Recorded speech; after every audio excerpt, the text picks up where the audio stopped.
আসসালামু আলাইকুম। আমি প্রবীর সরকার। আজকে তোমাদের জন্য হাজির হয়েছি পরিসংখ্যানের একটা ক্লাস নিয়ে। খুবই গুরুত্বপূর্ণ একটা ক্লাস। কারণ হচ্ছে আজকের ক্লাস থেকে তোমাদের প্রায় ২ টা সৃজনশীল এবং হচ্ছে প্রায় ৩ থেকে ৫ টি এমসিকিউ আসন্ন আ বোর্ড পরীক্ষা এবং হচ্ছে টেস্ট পরীক্ষায় কি হবে? আসবে। তো ২ টা সিকিউ যদি আসে তাহলে সেক্ষেত্রে তোমরা ২ টা সিকিউতে ২ টা সিকিউতে তোমরা পাবা হচ্ছে কত? ২ টা সিকিউতে পাবা হচ্ছে ২০ নাম্বার এবং এমসিকিউ আসবে ৩ থেকে ৫ টা। তো স্বাভাবিকভাবে ৩ থেকে ৫ টা এমসিকিউ যদি তোমাদের পরীক্ষায় আসে, তাহলে সেক্ষেত্রে সর্বনিম্ন যদি ৩ টা এমসিকিউ পরীক্ষায় আসে, তাহলেও তোমরা পাবা হচ্ছে ২৩ নাম্বার। এবার একটা অভূতপূর্ব ঘটনা ঘটছে বাংলাদেশের ইতিহাসে, সেটা হচ্ছে রেজাল্টের বিপর্যয়। তো আমি এই ব্যাপারটাকে রেজাল্টের বিপর্যয় মোটেও বলতে চাচ্ছি না।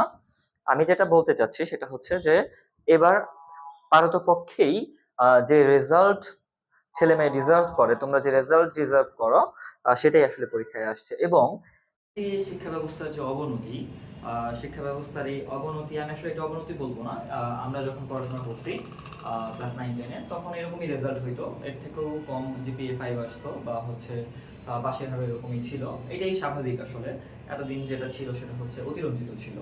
তো কিন্তু গভর্নমেন্ট এবার একটা সিদ্ধান্ত নিচ্ছে যে আমরা যদি কেউ টেস্ট পরীক্ষায়, আবার আমি মেনশন করতেছি, আমরা যদি কেউ টেস্ট পরীক্ষায়, আমাদের যে টেস্ট পরীক্ষাটা হবে, হ্যাঁ, আমাদের যে কি হবে টেস্ট পরীক্ষাটা হবে, আমি একটু ক্লিন করে নিই।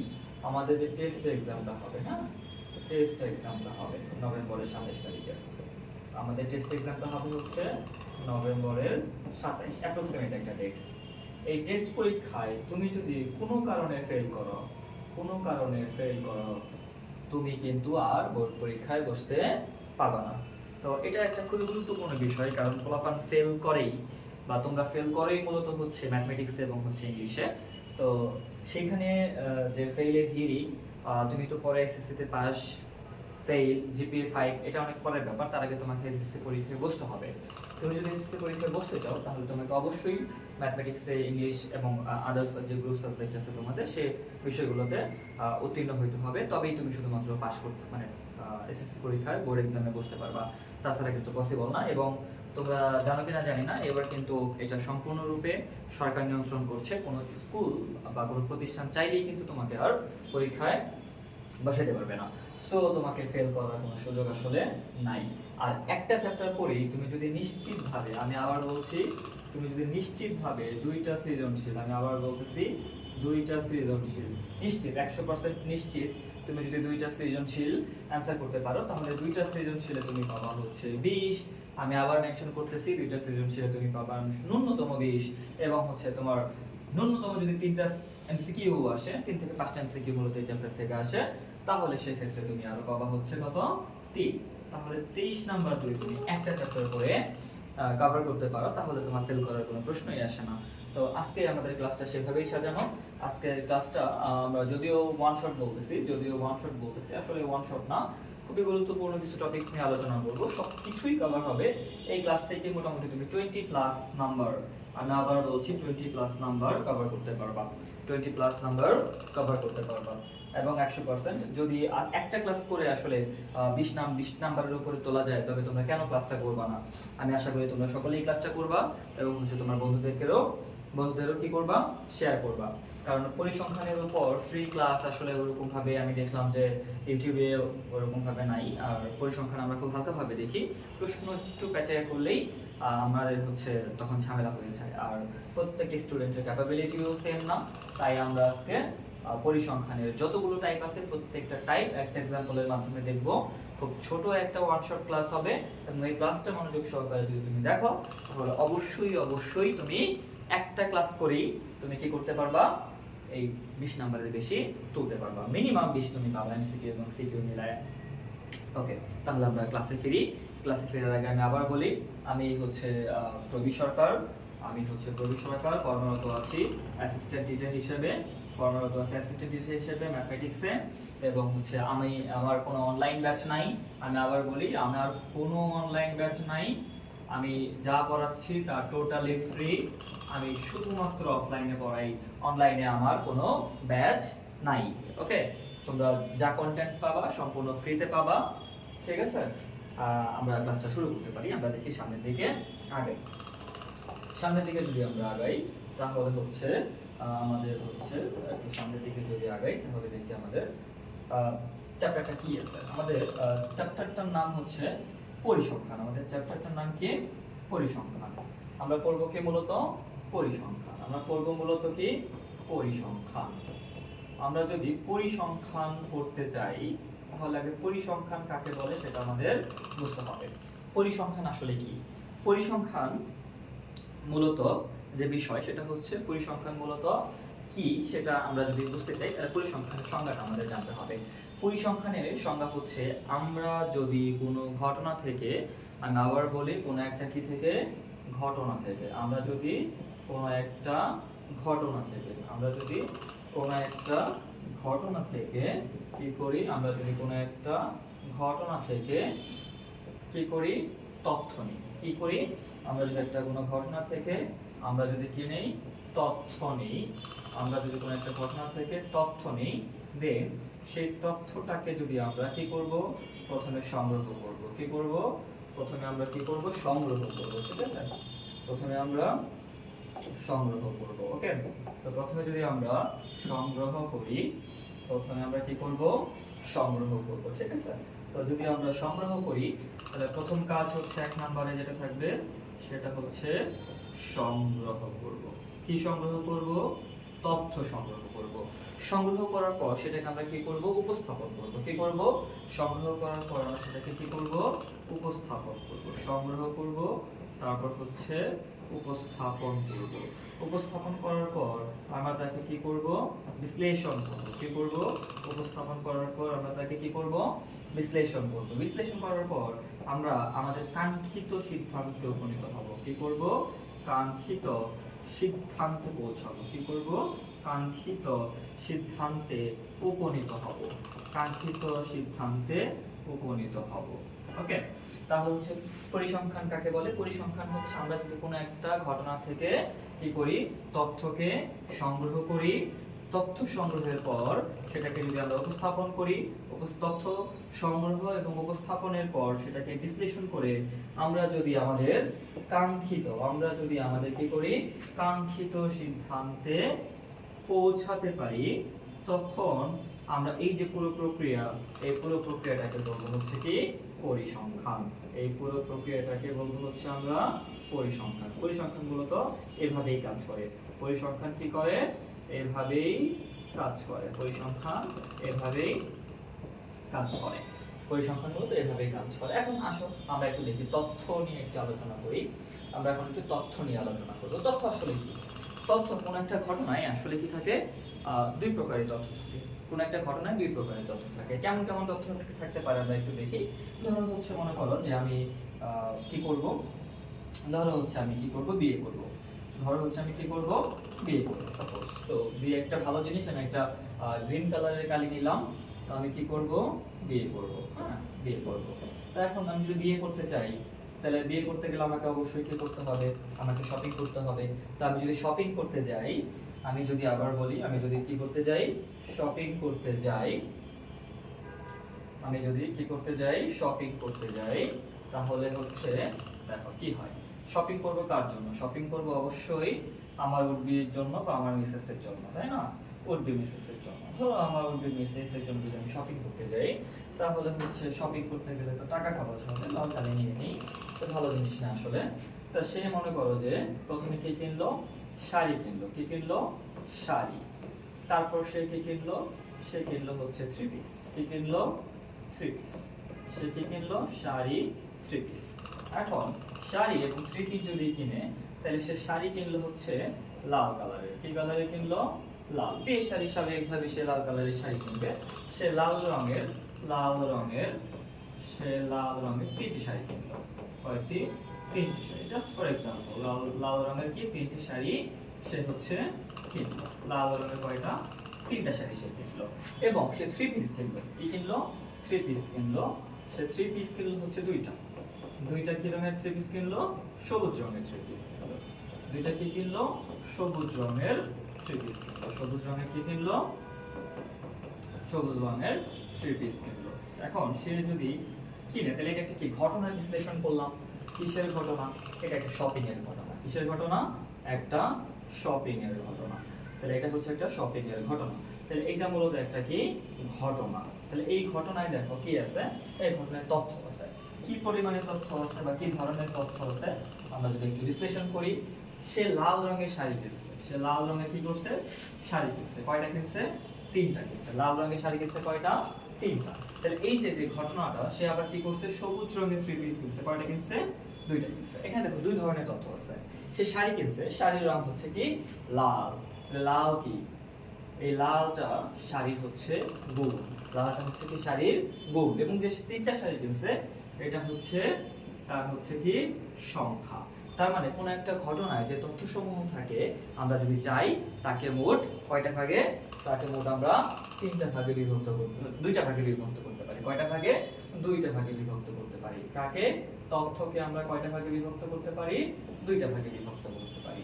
একটা হচ্ছে কি গুণবাচক তথ্য, একটা হচ্ছে কি গুণবাচক তথ্য, একটা হচ্ছে কি গুণবাচক তথ্য, আর একটা হচ্ছে কি সংখ্যাবাচক তথ্য, আর একটা হচ্ছে কি সংখ্যাবাচক তথ্য।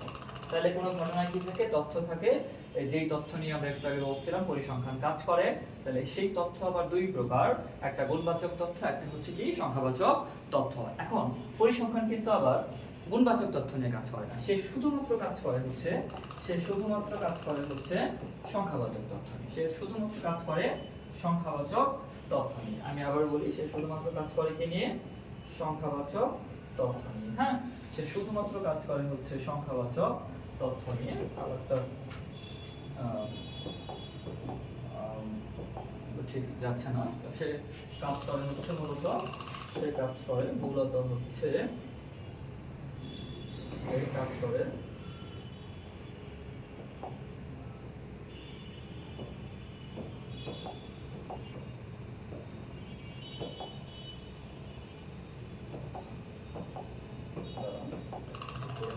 সে মূলত কাজ করে হচ্ছে সংখ্যাবাচক তথ্য নিয়ে। কি নিয়ে কাজ করে? সংখ্যাবাচক তথ্য নিয়ে কাজ করে। তাহলে আমরা একটু প্লে করে দেই, আমরা মূল ঘটনাটা একটু দেখি। তাহলে পুরো পরিসংখ্যান মূলত কাজ করে হচ্ছে কি নিয়ে?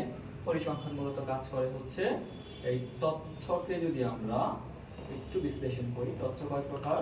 2 প্রকার। একটা হচ্ছে কি গুণবাচক তথ্য, একটু আগে বিশ্লেষণ করলাম। শাড়ির রং লাল, 3 পিসের রং হচ্ছে সবুজ। এই যে লাল এবং সবুজ, এটা হচ্ছে গুণবাচক তথ্য, শাড়ির গুণ বা হচ্ছে 3 পিসের কি গুণ। তাহলে তথ্য হচ্ছে 2 প্রকার, একটা হচ্ছে কি গুণবাচক তথ্য, একটা হচ্ছে কি গুণবাচক তথ্য, আর একটা হচ্ছে কি সংখ্যাবাচক তথ্য। কি তথ্য? সংখ্যাবাচক তথ্য। এই যে সংখ্যাবাচক তথ্য, এই সংখ্যাবাচক তথ্যটা যেটা ছিল, সেই সংখ্যাবাচক তথ্যটাকে আমরা বলবো হচ্ছে কি, এই যে সংখ্যাবাচক যে তথ্যটা ছিল, এই সংখ্যাবাচক তথ্যটাকে বলবো আমরা উপাত্ত। কি বলবো? উপাত্ত বা ডেটা। কি বলবো? উপাত্ত বা ডেটা। তাই হচ্ছে তথ্য সংগ্রহ, উপস্থাপন। কি কি বলছিলাম? তথ্য সংগ্রহ, কোনো একটা ঘটনা থেকে তথ্য সংগ্রহ করার পর যদি উপস্থাপন করে, এটা বিশ্লেষণ করে আমরা যদি কি করি, কোনো একটা সিদ্ধান্ত উপনীত হই, তাহলে পুরো প্রক্রিয়াটাকে বলবো হচ্ছে পরিসংখ্যান। পরিসংখ্যান এভাবেই কাজ করে। তো পরিসংখ্যান কাজ করে মূলত তথ্য নিয়ে, কিন্তু তথ্য আবার 2 প্রকার, একটা গুণবাচক আর একটা সংখ্যাবাচক। পরিসংখ্যান কিন্তু গুণবাচক তথ্য নিয়ে কাজ করে না, সে মূলত সংখ্যাবাচক তথ্য নিয়ে কি করে? কাজ করে। এবং সংখ্যাবাচক তথ্যকে আমরা বলি উপাত্ত বা ইংরেজিতে বলি হচ্ছে কি ডেটা। ঠিক আছে? আচ্ছা, তাহলে মনে হয় আমরা তথ্য সম্পর্কে বুঝতে পারছি। যে তথ্য এবং উপাত্তের যে টপিকটা ছিল সেটা মোটামুটি আমাদের কি শেষ। আমরা তথ্য এবং উপাত্ত বুঝতে পারছি। তথ্য এবং উপাত্ত কি করতে পারছি?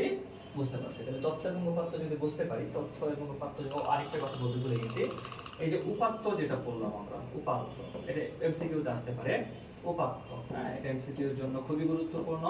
উপাত্ত, উপাত্তকে বলা হয় হচ্ছে পরিসংখ্যানের কাঁচামাল। কি বলা হয়? পরিসংখ্যানের কাঁচামাল। উপাত্তকে বলা হয় পরিসংখ্যানের কি কাঁচামাল। হ্যাঁ, তাহলে তোমাদের যদি এমসিকিউতে আসে পরিসংখ্যানের কাঁচামাল নিচে কোনটি, তোমরা নিঃসন্দেহে জায়গায় দিয়ে আসবা উপাত্তই হচ্ছে পরিসংখ্যানের কি কাঁচামাল। এখন উপাত্ত যদি পরিসংখ্যানের কাঁচামাল হয়, তাহলে আমরা দেখব যে উপাত্ত আসলে কি কি হতে পারে। উপাত্ত হইতে পারে কি বিন্যস্ত উপাত্ত হইতে পারে, আর একটা হচ্ছে অবিন্যস্ত উপাত্ত হইতে পারে। কি হইতে পারে? বিন্যস্ত উপাত্ত হইতে পারে এবং হচ্ছে অবিন্যস্ত উপাত্ত হইতে পারে। তো উপাত্ত যদি আমরা নেই তাহলে আমরা আগে একটু দেখি বিন্যস্ত এবং অবিন্যস্ত উপাত্ত সমূহ যদি আমরা একটু আলোচনা করি। তাহলে বিন্যস্ত এবং অবিন্যস্ত উপাত্ত সমূহ আলোচনা করার আগে অবশ্যই আমরা একটা ঘটনা দেখি। ধরি আমরা হচ্ছে একটা ক্লাস, হ্যাঁ, একটা স্কুল নিয়ে, একটা বিদ্যালয় নিয়ে, হ্যাঁ, একটা কি নিলাম? বিদ্যালয় নিলাম। একটা কি নিলাম? বিদ্যালয়। তাহলে বিদ্যালয়ের মধ্যে কি থাকবে? বিদ্যালয়ের মধ্যে আমাদের কি থাকবে? একটা ক্লাস থাকবে। বিদ্যালয়ের মধ্যে কি থাকবে? শ্রেণী থাকবে। বিদ্যালয়ের মধ্যে কি থাকবে? শ্রেণী থাকবে, হ্যাঁ, শ্রেণী। ধরো হচ্ছে তুমি শুধুমাত্র কি নিলা? নবম শ্রেণী নিলা। কি নিলা? নবম শ্রেণী নিলা। তাহলে নবম শ্রেণী যদি তুমি নাও, নবম শ্রেণী যদি তুমি নাও, তাহলে তুমি যদি একটা কি করো, একটা অডিট চালাও, বা হচ্ছে একটা কি পরিসংখ্যান অফিস থেকে তুমি একটা অডিট চালাও, তাহলে দেখবা তুমি একটা বিদ্যালয়ে গিয়ে কি করবা? বয়সের হচ্ছে একটা তুমি কি করবা? যে তাদের বয়সের একটা গড় বের করতে পারো, বা বয়সের একটা মধ্যক বের করতে পারো। তো মধ্যক তুমি তাদের বয়স নিয়ে কাজ করতে চাচ্ছ বা ওজন নিয়ে কাজ করতে চাচ্ছ, তাহলে সেক্ষেত্রে তুমি যদি পুরো বিদ্যালয়টা নিয়ে কাজ করো তাইলে হচ্ছে, এবং তুমি বিদ্যালয়ে যদি শুধু নবম শ্রেণী নিয়ে কাজ করো, তাহলে বিদ্যালয়টা হবে হচ্ছে তোমার কি? পপুলেশন। বিদ্যালয়টা হবে কি? পপুলেশন। এবং বিদ্যালয়ের মধ্যে তুমি যদি শুধুমাত্র নবম শ্রেণী নিয়ে কাজ করো, নবম শ্রেণীটা হবে হচ্ছে কি? তোমার স্যাম্পল। কি হবে? স্যাম্পল। তাহলে এই স্যাম্পলের মাঝখানে আমরা যদি মান নিই, তাহলে মানগুলা কি হবে?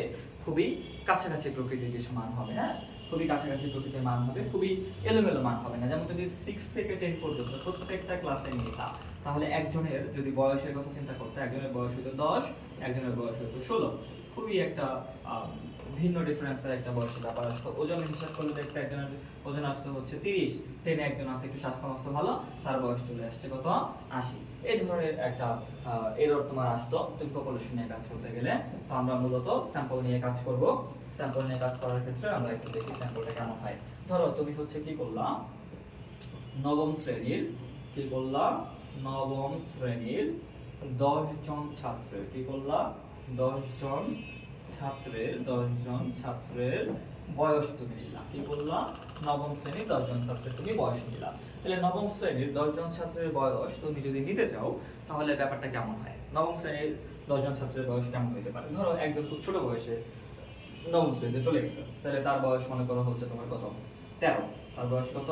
13। তাহলে মনে করো যে সে ডিফারেন্ট প্লেস।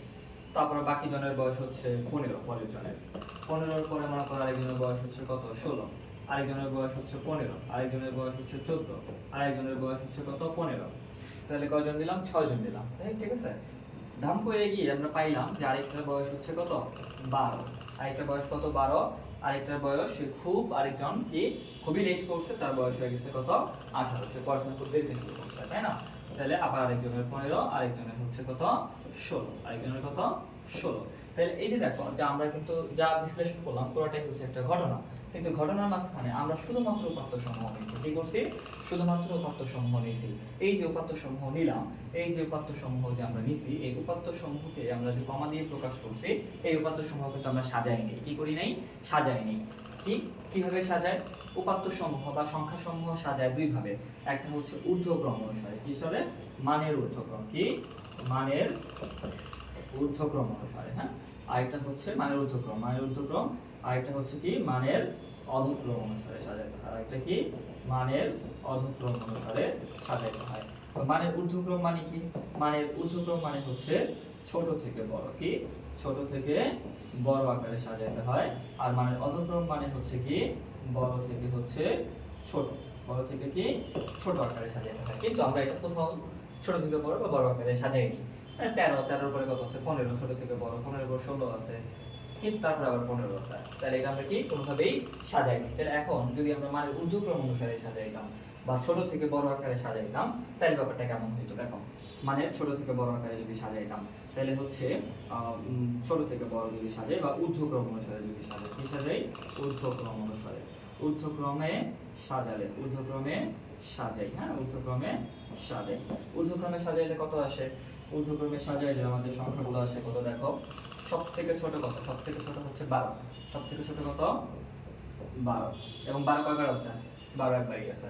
তারপরে কত আছে? তারপরে আছে হচ্ছে কত? 13। এবং 13 কিন্তু আমাদের মধ্যে কয়বার আছে? শুধুমাত্র একবার আছে। 13 আমাদের মধ্যে শুধুমাত্র কয়বার আছে? একবার আছে। যেগুলো আমাদের হয়ে গেছে সেগুলো নিয়ে নিই। 12 একবার আছে, 13 একবার আছে। আর কিছু কি আছে? 13 উপর 14 আছে কয়বার? 14 আছে একবার। 14 আছে কয়বার? একবার। 14 আছে কয়বার? একবার। 14 আছে হচ্ছে একবার। তাহলে হচ্ছে আমরা 14টা লিখে নিই একবার। 14 আছে কয়বার? একবার। তারপর আছে কত আমাদের? 15। এখন 15 কয়বার আছে? 15 দেখি আমরা একটু কয়বার আছে। 15 আছে হচ্ছে একবার, দুইবার, তিনবার, চারবার আছে 15। 15 আছে কয়বার? চারবার। 15 আছে কয়বার? চারবার। তাহলে 15 আছে একবার লিখছি, এই দুইবার 15, এই তিনবার 15, এই হচ্ছে চারবার 15। তারপর আছে আমাদের কত? 16। 16 কয়বার আছে দেখি।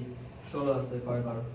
16 আছে হচ্ছে একবার আছে 16, একবার, এবং দুইবার আছে 16, এবং একবার আছে কত?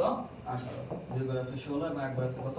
18। এই যে দুইবার হচ্ছে 16 আর হচ্ছে একবার হচ্ছে 18।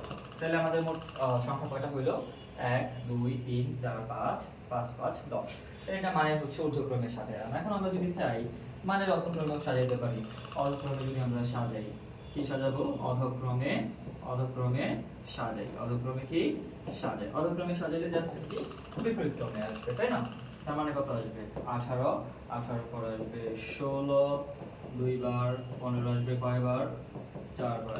1 2 3 4, তারপর হচ্ছে 14 আসবে কয়বার? একবার 14, তারপর আসবে 13, তারপর আসবে কত?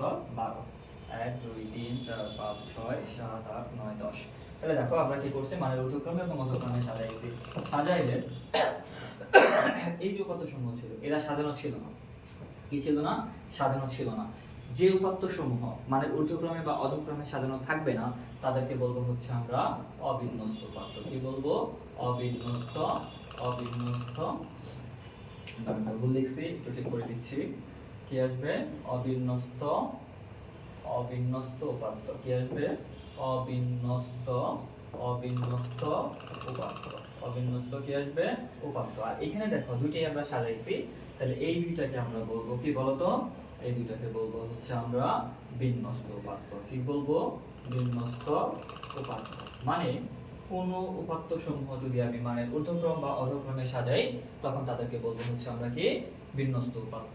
কিন্তু যদি কোনোভাবেই না সাজাই তখন তাদেরকে বলবো হচ্ছে আমরা কি? অবিন্যস্ত উপাত্ত। এখন এই যে উপাত্ত সমূহ হচ্ছে মান, আমি একটু আবার বলি, উপাত্ত সমূহ হচ্ছে মান। এখানে 10টা যে উপাত্ত আছে এই প্রত্যেকটা উপাত্তের মানকে আমরা বলবো হচ্ছে কি? চলক। কি বলবো? চলক। প্রত্যেকটা উপাত্তের মানকে আমি বলবো কি? চলক। কি বলবো? চলক। যেমন ধরো আমি যদি এটাকে একটু ডিফারেন্ট কালি নিই তাহলে আমি বলবো হচ্ছে এদের প্রত্যেককে বলবো কি আমি? চলক। কি বলবো? চলক। কি বলবো? চলক। ওকে। এখন চলক যদি বলে থাকি, কি বলে থাকি? চলক যদি বলে থাকি, তাহলে প্রত্যেকটা মানকে যদি আমি কি বলে থাকি? চলক বলে থাকি। প্রত্যেকটা মানকে যদি আমি কি বলে থাকি? চলক বলে থাকি। তাহলে চলক হচ্ছে আবার দুই প্রকার, একটা হচ্ছে বিচ্ছিন্ন চলক, একটা হচ্ছে অবিচ্ছিন্ন চলক। চলক কয় প্রকার? দুই প্রকার। একটা হচ্ছে কি? একটা হচ্ছে কি? বিচ্ছিন্ন চলক। একটা হচ্ছে কি চলক? বিচ্ছিন্ন চলক। কি চলক? বিচ্ছিন্ন চলক। আরেকটা হচ্ছে কি? অবিচ্ছিন্ন চলক। কি চলক? অবিচ্ছিন্ন। অবিচ্ছিন্ন চলক। কি চলক? অবিচ্ছিন্ন চলক। তাহলে বিচ্ছিন্ন চলক কারা? বিচ্ছিন্ন চলক হচ্ছে, আমি আবার বলি, বিচ্ছিন্ন চলক কারা? বিচ্ছিন্ন চলক হচ্ছে যে সকল চলকের মান, আমি আবার বলতেছি, যে সকল চলকের মান, যে সকল চলকের মান পূর্ণ সংখ্যা। কি সংখ্যা? পূর্ণ সংখ্যা। কি সংখ্যা? পূর্ণ সংখ্যা, ভগ্নাংশ নয়। কি নয়? ভগ্নাংশ নয়। তারা হচ্ছে কি? অবশ্যই প্রত্যেকটা উপাত্ত কি হবে? ধনাত্মক পূর্ণ সংখ্যা হবে। তো সেক্ষেত্রে ধনাত্মকটা লিখি নাই। যে সকল চলকের মান পূর্ণ সংখ্যা, যে সকল চলকের মান পূর্ণ সংখ্যা বা ধনাত্মক পূর্ণ সংখ্যা তাদেরকে বলবো হচ্ছে বিচ্ছিন্ন চলক। এবং অবিচ্ছিন্ন চলক হচ্ছে যারা বিচ্ছিন্ন চলক নয়। কি নয়? বিচ্ছিন্ন চলক নয়, যাদের মান হচ্ছে কি? পূর্ণ সংখ্যা নয়। কি নয়? পূর্ণ সংখ্যা নয়। ওকে। পূর্ণ সংখ্যা যদি না হয়, পূর্ণ সংখ্যা নয়, তখন হচ্ছে কি? আমরা তাদেরকে বলবো হচ্ছে কি? বলবো অবিচ্ছিন্ন চলক। কি বলবো? অবিচ্ছিন্ন চলো আমাদের আরেক প্রকার হচ্ছে উপাত্ত আছে, সেটা হচ্ছে শ্রেণীতে বিন্যস্ত উপাত্ত। কি উপাত্ত? শ্রেণীতে বিন্যস্ত উপাত্ত। আমি একটু শ্রেণীতে বিন্যস্ত উপাত্তটা একটু তোমাদের দেখাই। শ্রেণীতে বিন্যস্ত উপাত্তটা একটু একটু দেখাই। শ্রেণীতে বিন্যস্ত উপাত্তটা একটু ওয়েট করো, আমি একটু মুছে নিই। শ্রেণীতে বিন্যস্ত উপাত্তটা সব তো মুছতে পারবো না, আমাদের আবার লাগবে। আমরা যদি আরেক প্রকার উপাত্ত দেখি, বিন্যস্ত উপাত্ত, অবিন্যস্ত উপাত্ত, আমাদের আরেক প্রকার উপাত্ত আছে, সেটা হচ্ছে কি, আমাদের আরেক প্রকার উপাত্ত আছে, সেটা হচ্ছে শ্রেণীতে বিন্যস্ত উপাত্ত। কি? শ্রেণীতে বিন্যস্ত উপাত্ত। ঠিক আছে, তাহলে শ্রেণীতে কি হবে? বিন্যস্ত উপাত্ত। আমরা একটু দেখি। হ্যাঁ, শ্রেণীতে কি হবে? বিন্যস্ত উপাত্ত। তাহলে শ্রেণীতে বিন্যস্ত উপাত্ত সমূহ যদি আমরা একটু বিবেচনা করি, তাহলে শ্রেণীতে বিন্যস্ত উপাত্ত আসলে কেমন হবে? আমরা যদি এই উপাত্ত সমূহকে শ্রেণীতে বিন্যস্ত করি, তখন তাকে বলবো হচ্ছে আমরা শ্রেণীতে বিন্যস্ত উপাত্ত। আমরা সামনের বিষয়গুলো দেখবো, তারপর আমরা একটু দেখি। আমরা যদি একটু দেখি, তাহলে শ্রেণীতে বিন্যস্ত উপাত্ত সমূহ যদি একটু দেখি, তাহলে এখানে দেখি হচ্ছে কত। আগে শ্রেণী নিয়ে নেই। কি নিয়ে নিব? শ্রেণী। হ্যাঁ, কি নিব? শ্রেণী নিয়ে নিলাম। কি নিয়ে নিলাম? শ্রেণী। আর এর পাশে বলবো গণসংখ্যা বা ঘটন সংখ্যা। হ্যাঁ, গণসংখ্যা বা হচ্ছে ঘটন সংখ্যা। গণসংখ্যার আরেকটা নাম হচ্ছে কি? ঘটন সংখ্যা। কি সংখ্যা? ঘটন সংখ্যা বা ঘটনার সংখ্যা। তাহলে শ্রেণীতে বিন্যস্ত করলে আমাদের এখানে শ্রেণীতে বিন্যস্ত করার যদি কিছু নিয়ম আছে, আমরা পরবর্তীতে দেখবো। আমরা শুধুমাত্র একটু দেখি, আমাদের সবথেকে ছোট সংখ্যা কত ছিল? 12 ছিল। তাহলে আমরা হচ্ছে একটা কাজ করতে পারি, দুইটা শ্রেণীতে এটাকে বিভক্ত করতে পারি। 12 থেকে হচ্ছে কত, তোমার হচ্ছে আমরা এটাকে 12 না নেই, 12 না নেই, একটু ক্লিন করে দিই। একটা 12 না নেই, আমরা এটাকে বিভক্ত করি দুইটা শ্রেণীতে। দুইটা শ্রেণীতে কি করি? বিভক্ত করি। দুইটা শ্রেণী কেমন বিভক্ত করতে পারি? আমরা 11 থেকে নিতে পারি হচ্ছে 15 এবং 16 থেকে নিতে পারি হচ্ছে কত? 20। তাহলে 11 থেকে 15 এর মাঝখানে ঘটনা কয়টা ঘটছে বা গণসংখ্যা কয়টা আছে? 1 2 3 4 5 6 7টা আছে। কয়টা আছে? ঘটনা ঘটছে কয়টা? 7টা। বা গণসংখ্যা কয়টা? 7টা। এবং অবধারিতভাবে 3টা হচ্ছে 16 থেকে কতর মধ্যে আছে? 20 এর মধ্যে আছে। 16 থেকে 20 এর মধ্যে আছে কয়টা? 3টা। এই যে পুরো ঘটনাটা এত বড় জায়গায় না লিখে একটা শ্রেণীর মধ্যে আবদ্ধ করে অল্প একটু জায়গায় লিখলাম। এই ধরনের উপাত্ত যদি থাকে, শ্রেণীতে কি থাকে? যদি বিন্যস্ত থাকে, এই যে এইগুলা কি বলবো হচ্ছে আমরা একটা শ্রেণী। এগুলাকে কি বলবো? শ্রেণী বা হচ্ছে সারি। কি বলবো? শ্রেণী বা সারি। আর এগুলোকে বলবো হচ্ছে কত? কলাম, তাই না? এগুলোকে বলবো হচ্ছে কলাম। শ্রেণীতে যদি এরকম ভাবে বিন্যস্ত থাকে, তখন তাকে আমরা বলবো হচ্ছে কি? তখন তাকে আমরা বলবো হচ্ছে শ্রেণীতে বিন্যস্ত উপাত্ত। কি বলবো? শ্রেণীতে বিন্যস্ত কি? উপাত্ত। শ্রেণীতে বিন্যস্ত কি বলবো? উপাত্ত বলবো। ঠিক আছে, আচ্ছা এই পেজটা থাকুক, আমাদের লাগবে। আমরা একটু পরের পেজে চলে যাই। পরের পেজটায় যদি আমরা একটু চলে যাই, দেখি পরের পেজটায় যদি আমরা একটু চলে যাই, তাহলে আমাদের কি আছে? পরের পেজে যদি আমরা আসি, দেখি আমাদের কি দেওয়া আছে। পরের পেজে দেওয়া আছে, আমার মনে হয় তোমরা বেসিকটা আসলে বুঝতে পারছো। বেসিক নিয়ে আসলে কোনো প্রবলেম থাকার কথা না। আমরা পরবর্তীতে যদি আসি, দেখি দশম শ্রেণীর প্রাক নির্বাচনী পরীক্ষা, যেহেতু সামনে তোমাদের টেস্ট পরীক্ষা, যারা প্রাক নির্বাচনীতে খারাপ করছো, আমি প্রত্যেকের জন্যই দোয়া করি প্রত্যেকের নির্বাচনী পরীক্ষা বা টেস্ট পরীক্ষা খুবই ভালো হবে। তোমরা নিজের মতো করে যথেষ্ট প্রস্তুতি নাও এবং পরিসংখ্যানের প্রস্তুতির জন্য আজকের এই ক্লাসটি যথেষ্ট। তোমরা নিজেরা অবশ্যই ক্লাসটি দেখবা এবং হচ্ছে বন্ধুদেরকেও শেয়ার করবা। নিজে একা সফল হয়ে আসলে যে কোনো কিছু করা যায় না, চারপাশের মানুষ সকলকে নিয়ে কি হইতে হয়? সফল হইতে হয়। অবশ্যই বন্ধুদের মাঝখানে ক্লাসটি কি করবা?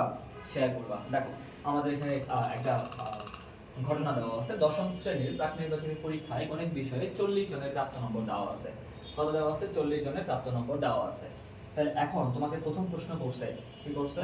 প্রথম প্রশ্ন করছে গণসংখ্যা নিবেশন সারণী বলতে তুমি আসলে কি বুঝো? কি বলছে?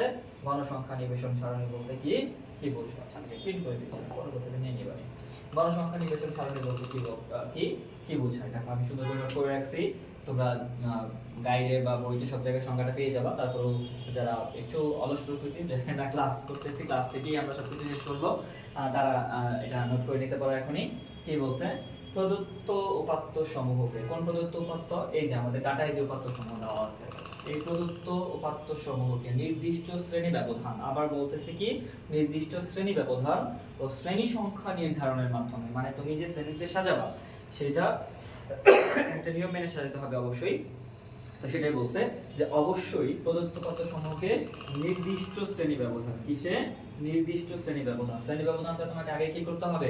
নির্দিষ্ট করতে হবে। নির্দিষ্ট শ্রেণী ব্যবধান এবং শ্রেণী সংখ্যা নির্ধারণের মাধ্যমে কি তুমি যখন শ্রেণী ব্যবধানটা নির্দিষ্ট করে দিবা তখন তোমার শ্রেণী সংখ্যাটা কি হয়ে যাবে? নির্দিষ্ট হয়ে যাবে। সেটা বের করা যায়, আমরা দেখবো সামনে কিভাবে করে। তো নির্দিষ্ট শ্রেণী ব্যবধান ও শ্রেণী সংখ্যা নির্ধারণের মাধ্যমে বিন্যস্ত ও সারণীভুক্ত করাকে কি করাকে? বিন্যস্ত মানে তুমি সাজাবা এবং সারণীভুক্ত, একটু আগে যে সারণীটা দেখাইলাম কি শ্রেণীতে বিন্যস্ত উপাত্তের ক্ষেত্রে সেরকম ভাবে যদি সারণীভুক্ত করো তাহলে প্রদত্ত উপাত্ত সমূহকে নির্দিষ্ট শ্রেণী ব্যবধান ও শ্রেণী সংখ্যা নির্ধারণের মাধ্যমে বিন্যস্ত ও সারণীভুক্ত করাকে গণসংখ্যা নিবেশন সারণী বলে। কি বলে? গণসংখ্যা নিবেশন সারণী বলে। সংখ্যাটা খুবই গুরুত্বপূর্ণ, আমি আবার বলছি সংখ্যাটা খুবই গুরুত্বপূর্ণ, একটা 3 স্টার সংখ্যা। আমি শুধুমাত্র সেই সংখ্যাগুলোই এখানে তোমাদের নিয়ে আসছি যেগুলো পরীক্ষায় আসার মতো, যেগুলো পরীক্ষায় কি আসার মতো, ঠিক আছে? তাহলে হচ্ছে গণসংখ্যা নিবেশন সারণী বলতে কি বলছি আমরা দেখলাম। আমি আবার বলছি, প্রদত্ত উপাত্ত সমূহকে নির্দিষ্ট শ্রেণী ব্যবধান ও শ্রেণী সংখ্যা নির্ধারণের মাধ্যমে বিন্যস্ত ও সারণীভুক্ত করাকে গণসংখ্যা নিবেশন সারণী বলে থাকে। হ্যাঁ, গণসংখ্যা নিবেশন সারণী কি বলে থাকে? আমরা একটু দেখি পরের এক্সাম্পল কি আছে। তারপর হচ্ছে দেখো সেম ডাটা নিয়ে আমরা কাজ করব। এখানে বলছে যে 10 শ্রেণী ব্যবধান নিয়ে গণসংখ্যা নিবেশন সারণী তৈরি করতে বলছে। দেখো গণসংখ্যা নিবেশন সারণী কাকে বলে সেটা আমরা একটু আগে দেখলাম। আমরা বলছিলাম নির্দিষ্ট শ্রেণী ব্যবধান থাকবে এবং তার বিপরীতে নির্দিষ্ট শ্রেণী সংখ্যা থাকবে, যেটা আমরা নির্ধারণ করব। তারপর আমরা কি করব? যদি সারণীভুক্ত করি তখন তাকে আমরা কি বলি? গণসংখ্যা নিবেশন সারণী বলে। তাহলে হচ্ছে এই যে দেখো একটা গণসংখ্যা নিবেশন সারণী এরকম হয়ে থাকে। আমি আগেই শ্রেণীব্যাপ্তিটা নিয়ে রাখছি, কিন্তু কিভাবে আসছে আমি তোমাদের অবশ্যই দেখাবো। তাহলে 10 শ্রেণী ব্যবধান নিয়ে গণসংখ্যা নিবেশন সারণী তৈরি করতে বলছে। তাহলে এটা হচ্ছে আমাদের মূল প্রশ্ন। তাহলে আমরা 10 শ্রেণী সংখ্যা মানে 10 শ্রেণী ব্যবধান নিয়ে আমরা গণসংখ্যা নিবেশন সারণী কি করব? তৈরি করব, ঠিক আছে? তাহলে হচ্ছে আমরা যদি গণসংখ্যা নিবেশন সারণী তৈরি করি তাহলে দেখতে হবে প্রথমে কি করতে হবে। আমাদের প্রথমে যেটা করতে হবে সেটা হচ্ছে আমাদের পরিসর বের করতে হবে। কি করতে হবে? পরিসর বের করতে হবে। হ্যাঁ, আমরা একটু দেখি পরিসর কিভাবে বের করে। কি করে? পরিসর কিভাবে বের করে? পরিসর নির্ণয়ের একটা সূত্র আছে, সেটা হচ্ছে সর্বোচ্চ মান। কি বলছি আমি? সর্বোচ্চ মান। পরিসংখ্যা নির্ণয়ের সূত্রটা হচ্ছে কি? সর্বোচ্চ মান। পরিসংখ্যা নির্ণয়ের সূত্রটা কি? সর্বোচ্চ মান। আমি আবার লিখে দেই, পরিসংখ্যা নির্ণয়ের সূত্রটা হচ্ছে কি? সর্বোচ্চ মান। কি হবে? সর্বোচ্চ মান। উপাত্তের সর্বোচ্চ মান, উপাত্তের কি হবে? সর্বোচ্চ মান বিয়োগ হচ্ছে কত? সর্বনিম্ন মান। কত আসবে? সর্বনিম্ন মান যোগ হচ্ছে 1। এটা হচ্ছে পরিসর নির্ণয়ের সূত্র। তোমরা একটু মার্ক করে রাখো, তোমাদের পরিসর নির্ণয়ের সূত্রটা মানে তোমাকে কোনো একটা উপাত্ত দিয়ে শুধুমাত্র পরিসর নির্ণয় করতে বলবে, তার জন্য 2 নাম্বার থাকে, ক নাম্বারে আসে। এটা খুবই গুরুত্বপূর্ণ। হ্যাঁ, এটা 3 স্টার, এখানে 4 স্টার চলে যাবে। পরিসর নির্ণয় করতে বলবে, তোমাকে কি করতে বলবে? পরিসর নির্ণয় করতে বলবে। ক নাম্বারে আসতে পারে এটা আমি আলাদা করে দেখাই নাই। তো পরিসর নির্ণয় সূত্রটা কি? সর্বোচ্চ মান বিয়োগ সর্বনিম্ন মান যোগ হচ্ছে কত? 1। তাহলে আমরা একটু দেখি এখানে সর্বোচ্চ মান কত। সর্বোচ্চ মান হচ্ছে তোমার এখানে দেখো এই যে 93 পাইছে এখন পর্যন্ত, সবচেয়ে বড়। তার চেয়ে বড় কোনো সংখ্যা কি আমরা এখনো পাই? 93 থেকে বড় কোনো সংখ্যা আমরা এখনো পর্যন্ত এখানে পাইনি। 93 থেকে বড় কোনো সংখ্যা আমরা পাইনি। এবং সর্বনিম্ন সংখ্যা কত আসছে দেখি। সর্বনিম্ন সংখ্যা আমরা এটা খুঁজে দেখি কত আসে। সর্বনিম্ন সংখ্যা 24 পাইছি এখনো পর্যন্ত। সর্বনিম্ন কত পাইছি? 24। 24 থেকে ছোট সংখ্যা এখনো পাইনি।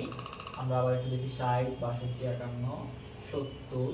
আমি একটু মার্কিং করে দেখাই, তোমাদের বুঝতে সুবিধা হবে। 60, 62, 51, 70, 85, 46, 52, 51, কত?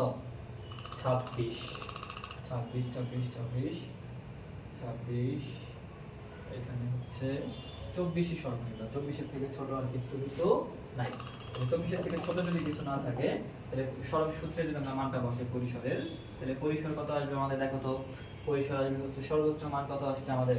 93। সর্বোচ্চ মান হচ্ছে কত? 93। 93 থেকে সর্বনিম্ন মান হচ্ছে আমরা 24 বিয়োগ করে দিব। বিয়োগ করে তার সাথে আমরা যোগ করে দিব কত? 1। যদি তাই করি তাহলে আমাদের আনসারটা কত আসে? বিয়োগফল আসে হচ্ছে 13 থেকে 4 গেলে থাকে হচ্ছে 9। কত থাকে? 9। হাত থাকে 1, 3, 6, 69 যোগ হচ্ছে কত? 1। 69 যোগ 1 সমান সমান কত আসে? 70 আসে। কত আসে? 70। তার মানে আমাদের এই উপাত্তের পরিসর হচ্ছে কত? 70। তাহলে উপাত্তের পরিসর যদি 70 হয়ে থাকে, আমি আবার বলছি, উপাত্তের পরিসর যদি 70 হয়ে থাকে আমরা শ্রেণী সংখ্যা নির্ধারণ করতে পারবো। তাহলে আমরা শ্রেণী ব্যবধান কত ধরবো? আমাদের বলে দিয়েছে শ্রেণী ব্যবধান কত ধরতে হবে? 10। শ্রেণী ব্যবধান কত ধরতে হবে? 10।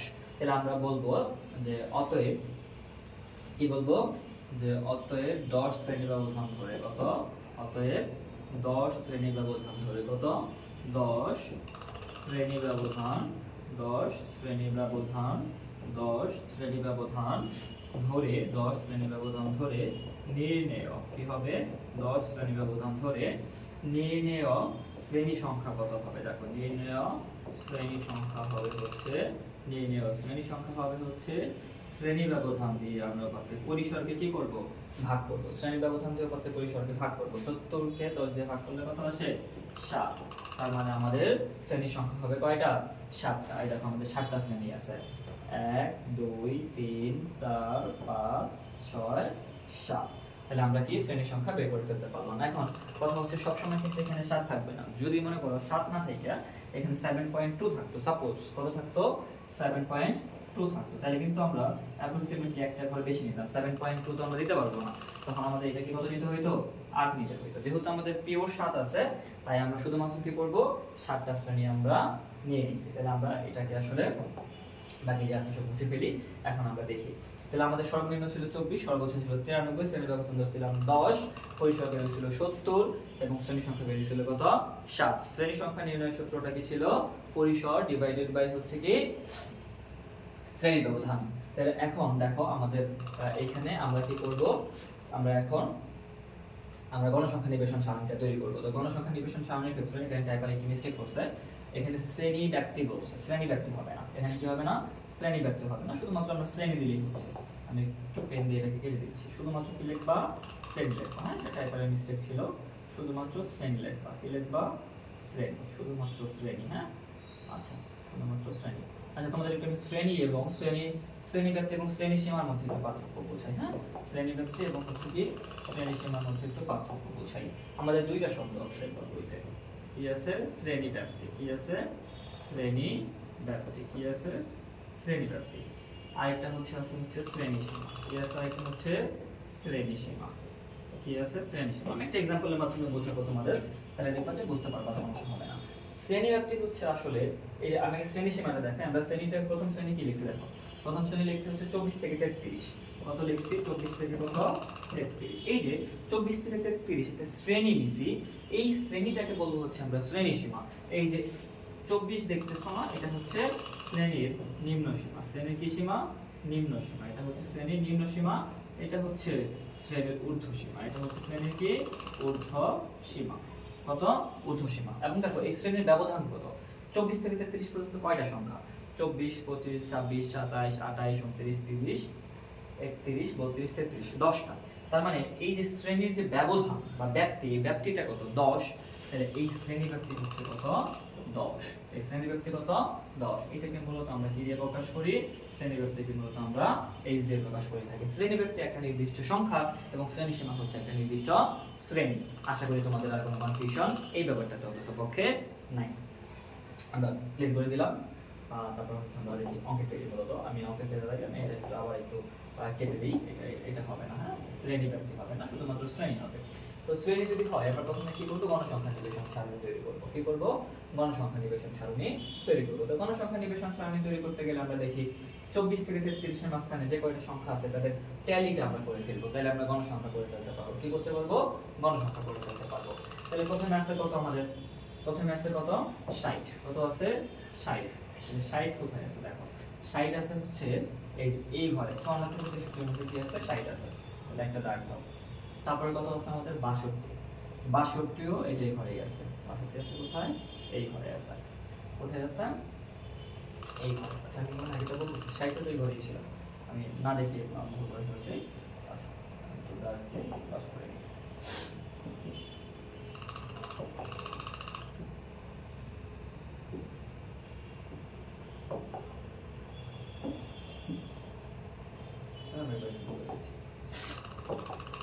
আচ্ছা, প্রথমে কত আছে, 60 আছে। কত আছে, 60। 60 কোথায় আছে, এই 54 থেকে 63 এর মধ্যে কত আছে, 60। এইখানে ব্ল্যাক করে একটা কি হবে, দাগ হবে। তারপর কত আছে, 62। 63 এর আগে কত আছে, 62। এখানে কি হবে, আরেকটা দাগ হবে। তারপর আছে কত, 51। 51 কোথায় আছে, এই যে 53 44 থেকে 53 এখানে আছে একটা দাগ হবে। তারপর আছে কত, 70। 70 কোথায় আছে, এই যে 73 এর আগে কি আছে, 70। তারপরে কত আছে 85। 85 কোথায় আছে এই যে প্লাস করে 84 থেকে 85 পর্যন্ত আছে। তারপরে কত আছে 93। 93 আছে লাস্টের ঘরে 93 আছে। তারপরে কত আছে হচ্ছে 46। 46 আছে এখানে। 46 কোথায় এখানে। তারপর আছে কত 52। 52 কোথায় আছে এই যে এখানে আছে কত 52। 52 পরে আছে কত 61। 61 কোথায় আছে দেখো তো এই যে 63 ঘরে কত আছে 61। 61 পরে আছে কত 26। 26 আছে প্রথম ঘরে। 26 আছে প্রথম ঘরে। তারপর আছে কত 71। 71 পরে আছে এই যে 71 সিঙ্গেল ঘরটাতে 71। 71 পরে আছে কত 59। 59 কোথায় আছে 55 55 59 59 এই যে এইখানে আছে হচ্ছে কত 59 আছে। 59 59 এর পর কত আছে 63। 63 থাকবে হচ্ছে এই ঘরে। তাহলে তোমরা ছোটবেলায় শিখে আসছো চারটা পর একটা দাগ দিতে হয়। উপর থেকে এখান থেকে দিলাম হয় এখান থেকে দিলাম হয় দুইটাই রাইট ঠিক আছে। তারপর কত আছে 72। 72 আছে হচ্ছে এখানে 72। 72 এর পরে আছে কত 45। 45 আছে হচ্ছে এই ঘরে। 45 এর পর কত আছে 55। 55 আছে হচ্ছে এই ঘরে। 55 এর পরে আছে হচ্ছে 46। 46 এই ঘরে আছে এই জায়গাটা লাগিয়ে দিলাম। 46 এর পর কত আছে 33। কয়বার আছে দুইবার আছে। আমরা একবার দিয়ে দিব দুইবার। 33 আছে প্রথম ঘরে দুইবার 1 2। তারপর আছে কত 42। 42 আছে হচ্ছে 42 এবং হচ্ছে 37 একই ঘরে আছে। 42 এবং 37 একই ঘরে আছে দুইটা দাগ যাবে তাহলে। তারপর কত আছে 61 আছে। 61 কোথায় আছে 61 61 এই এখানে আছে 61। তাহলে 61 থেকে এখানে আরেকটা দাগ যাবে। 61 পর আছে কত 72। 72 কোথায় আছে এই যে এখানে আছে 72 আছে 72। তারপর 81 83 দুইটা কি হবে যাবে 81 থেকে 83 1 2। তারপর আছে কত 65 এবং হচ্ছে 67। 65 এবং হচ্ছে কত 67। 65 67 67 একই ঘরে যাবে। 65 67 এবং হচ্ছে 67। 65 67 67 একই ঘরে যাবে। এই যে একটা দুইটা তিনটা। তারপর আছে কত 72। কত আছে 72। 72 আছে যে ঘরটাতে কত আছে 72। 72 এর পরে কত আছে 60। 60 আছে কোথায় 60 60 60 এই যে এখানে 60 আছে। এখানে কত আছে 60। 60 এর পরে কত আছে 51। 51 আছে হচ্ছে এই ঘরে। তারপর আছে কত 88। 88 আছে হচ্ছে একদম লাস্টের ঘরে। তারপর আছে 24 একবারে প্রথম ঘরে। তারপর আছে কত 74। 74 আছে একদম এই ঘরটাতে 74। তারপর আছে 55। 55 কোথায় আছে এই ঘরটাতে আছে 55। 55 এর পর আছে কত 62। 62 আছে হচ্ছে এই ঘরটাতে 62। 46 46 আছে 45 এই যে 46। তারপর আছে 65 65 65 65 এই যে এখানে 65 আছে 65 65 পর কত আছে 69। 65 পর কত আছে 69 এই ঘরেই আছে। তারপর আছে কত 60 কত আছে 60 60 কোথায় আছে 60 60 এই যে ঘরটাতে 60 আছে কত আছে 60। তাহলে ট্যালি নির্ণয় করাটা আমাদের আসলে শেষ। ট্যালি নির্ণয় করাটা কি আমাদের শেষ। এবার ট্যালির পর আমরা একটু দেখব যে কয়টা কয়টা করে গণসংখ্যা আছে। গণসংখ্যা আছে কত আমরা কিন্তু শ্রেণীব্যাপ্তি বের করে ফেলছি। আমাদের শ্রেণীব্যাপ্তি ছিল কত আমাদের মোট 60টা শ্রেণী ছিল। কয়টা ছিল 60টা শ্রেণী ছিল। 60টা কি ছিল শ্রেণী ছিল। 60টা শ্রেণী ছিল। 60টা শ্রেণী ছিল। পরিসর ছিল কত পরিসর ছিল হচ্ছে 70 এবং হচ্ছে শ্রেণীব্যাপ্তি ছিল হচ্ছে আমাদের কত শ্রেণীব্যাপ্তি ছিল হচ্ছে 10। শ্রেণীব্যাপ্তি ছিল কত 10। এই নিয়ে আমরা হচ্ছে ট্যালি বের করলাম। ট্যালি বের করলে তাহলে গণসংখ্যা কত হয় প্রথমটা আছে 4। পরেরটা আছে কত 2। পরেরটা আছে 5 আর 2 কত 7। এগুলো তো ছোটবেলায় করে আসছে। এগুলো কি দেখাবো 10 5 7 5 5 10 আর একে কত 11। 5 5 কত 10। তারপর হচ্ছে কত 3। তারপর হচ্ছে কত 3। তাহলে মোট কত হয় আমাদের 40 জন ছিল। 40টা হওয়ার কথা। 4 আর 2 কত 6 6 6 6 7 6 13 23 24 24 24 আর 6 হচ্ছে কত 30 আর 10 কত 40। তার মানে গণসংখ্যা হচ্ছে 40 এবং মোট গণসংখ্যাকে দিয়ে প্রকাশ করি। মোট গণসংখ্যা হচ্ছে কত 40। তো আমাদের যখন 10 শ্রেণী ব্যবধান নিয়ে শুধুমাত্র গণসংখ্যা নিবেশন সারণী তৈরি করতে বলবে তখন আমরা এই মাঝের দুইটা করব না। এই মাঝের দুইটা কি করব না এই দুইটা বাদ। এটা কি বাদ, শুধুমাত্র কি করব শ্রেণী ব্যাপ্তি করব, কি করব শুধুমাত্র হচ্ছে শ্রেণী ব্যাপ্তি করব, ট্যালি করব এবং হচ্ছে গণসংখ্যা করব, আর পরিসর বের করে উপরের অংশটুকু করব। যদি করি তাহলে যে সারণীটা বের হবে এই সারণীটাকে বলবো হচ্ছে আমরা গণসংখ্যা নিবেশন সারণী। কি বলবো গণসংখ্যা নিবেশন সারণী। কি বলবো গণসংখ্যা নিবেশন সারণী, গণসংখ্যা নিবেশন সারণী বলবো। কি বলবো গণসংখ্যা নিবেশন সারণী। আশা করি গণসংখ্যা নিবেশন সারণী নিয়ে তোমাদের আর কোনো প্রবলেম আসলে থাকবে না। তো গণসংখ্যা নিবেশন সারণীর পরেই আমরা আসলে যেটা দেখবো সেটা হচ্ছে গণসংখ্যা নিবেশন সারণীর পরেই আমরা পরবর্তীতে যেটা দেখব সেটা হচ্ছে গণসংখ্যা নিবেশন সারণীর পরেই আমরা যেটা দেখব সেটা হচ্ছে গণসংখ্যা নিবেশন সারণীর পরেই আমরা যেটা দেখব সেটা হচ্ছে গণসংখ্যা নিবেশন সারণীর পরে আমরা যেটা দেখব সেটা হচ্ছে কি বলতো গণসংখ্যা নিবেশন সারণীর পরে তখন আমরা যেটা করব সেটা হচ্ছে মূলত গণসংখ্যা নিবেশন সারণীর পরে আমরা মূলত যেটা করব সেটা হচ্ছে এখন গণসংখ্যা বহুভুজ। গণসংখ্যা নিবেশন সারণীটাকে একটু ডেভেলপ করলে আমরা বের করতে পারি গণসংখ্যা বহুভুজ এবং হচ্ছে গণসংখ্যা বহুভুজ বের করতে পারি এবং হচ্ছে গণসংখ্যা বহুভুজ আমাদের প্রচুর প্রচুর পরীক্ষায় আসছে, প্রচুর আসছে এবং তোমাদের সময় আসবে বলেই আমরা নিশ্চিত। গণসংখ্যা বহুভুজ কি গণসংখ্যা বহুভুজ তোমাদের সময় প্রচুর আসবে। তো চারটা আমাদের যেহেতু লাগবে তো চারটা আমরা এখান থেকে আসলে করে ফেলি। তো চারটা যদি আমরা করি আমাদের মধ্যবিন্দু লাগবে। কি লাগবে মধ্যবিন্দু। তো মধ্যবিন্দুগুলো যদি আমরা একটু নির্ণয় করি, আমি একটা ক্যালকুলেটরটা বের করে নিই। এই দুইটা যোগ করে দুইটা ভাগ করতে হবে, 24 আর 33 যোগ করে দুইটা কি করতে হবে ভাগ করতে হবে।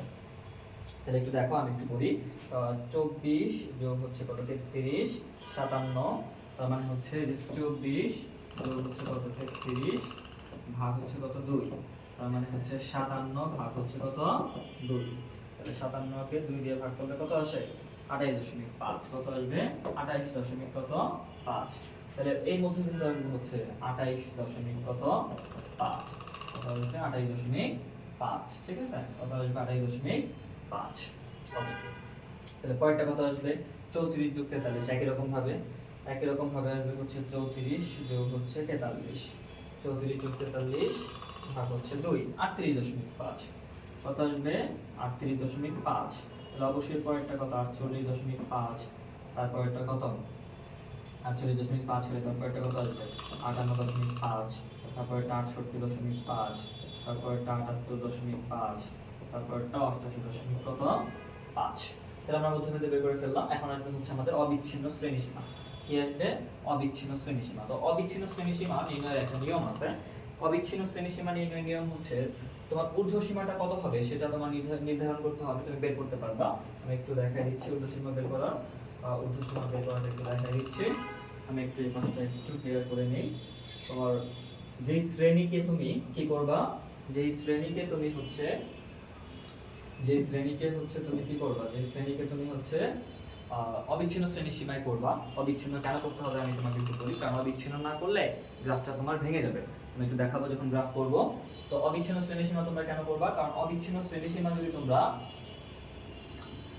কিভাবে করবো সেটা আমি একটু বলি। তো অবিচ্ছিন্ন এখানে শ্রেণীটা কি হবে না, আমি আগেই বলছি শুধুমাত্র কি হবে শ্রেণী হবে, শুধুমাত্র কি হবে শ্রেণী হবে। তাহলে অবিচ্ছিন্ন শ্রেণীসীমাটা যদি আমরা করতে যাই তাহলে হচ্ছে কত 24 থেকে 33। তাহলে এখানে দেখো আমাদের নিয়ম হচ্ছে এই যে 33 যেটা আছে, আমি আবার বলি 33 যেটা আছে কত আছে 33।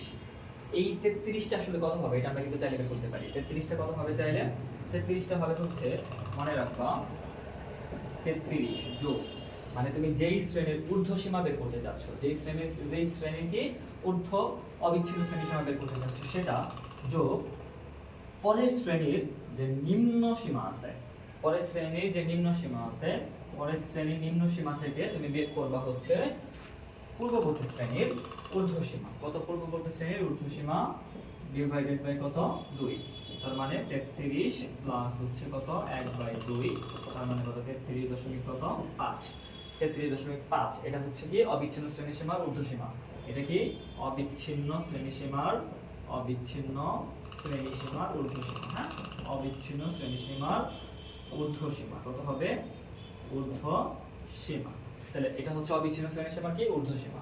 তাহলে ঊর্ধ্বসীমা কত আসতেছে 33.5 এবং নিম্ন সীমা কত হবে দেখো, নিম্ন সীমা কত হবে, নিম্ন সীমা নির্ণয়ের সূত্রটা কত, নিম্ন সীমা কত আছে, নিম্ন সীমা আছে হচ্ছে তোমার হচ্ছে এখানে আছে 24, কত আছে 24 থেকে বিয়োগ করতে হবে, এবার 24 থেকে বিয়োগ করতে হবে, দেখো বিয়োগ করতে হবে কত, দেখো এই 24 আছে না, 24 এই 24 এর পূর্ববর্তী কোনো শ্রেণী নাই, কিন্তু যদি থাকতো তাহলে তার মান কত হইতো, অবশ্যই তার থেকে কত এক কম হইতো ঊর্ধ্বসীমার মান। তাহলে পূর্ববর্তী শ্রেণীর ঊর্ধ্বসীমা কত, 24 যদি হয় তার পূর্ববর্তী শ্রেণীর ঊর্ধ্বসীমা কত হইতো, 23 হইতো। তাহলে এই যে শ্রেণী করতেছো সেই শ্রেণীর নিম্ন সীমা থেকে তার পূর্ববর্তী শ্রেণীর, পরের শ্রেণী না, পূর্ববর্তী শ্রেণীর যে ঊর্ধ্বসীমা আছে সেটা কি করতে হবে, বিয়োগ করতে হবে। যদি বিয়োগ করি তাহলে কত আসে দেখো, বিয়োগ করলে কত আসে 24 মাইনাস হচ্ছে 1/2 বা হচ্ছে 23.5, কত আসে 23.5, এটা হচ্ছে নিম্ন সীমা। তাহলে আমরা হচ্ছে অবিচ্ছিন্ন শ্রেণীর সীমাটা বের করে ফেলি। অবিচ্ছিন্ন শ্রেণীর সীমাটা কত হবে, নিম্ন সীমা হবে 23.5, 23.5 থেকে আসতেছে কত, 23.5 থেকে আসতেছে হচ্ছে 33.5, 23.5 থেকে কত আসতেছে 33.5। তাহলে তারপরটা অবশ্যই কত আসবে, এইটাই আবার এখান থেকে শুরু হবে, ওই শ্রেণীর ঊর্ধ্বসীমা পরবর্তী শ্রেণীর নিম্ন সীমা হবে 33.5 থেকে এটা হচ্ছে 43.5।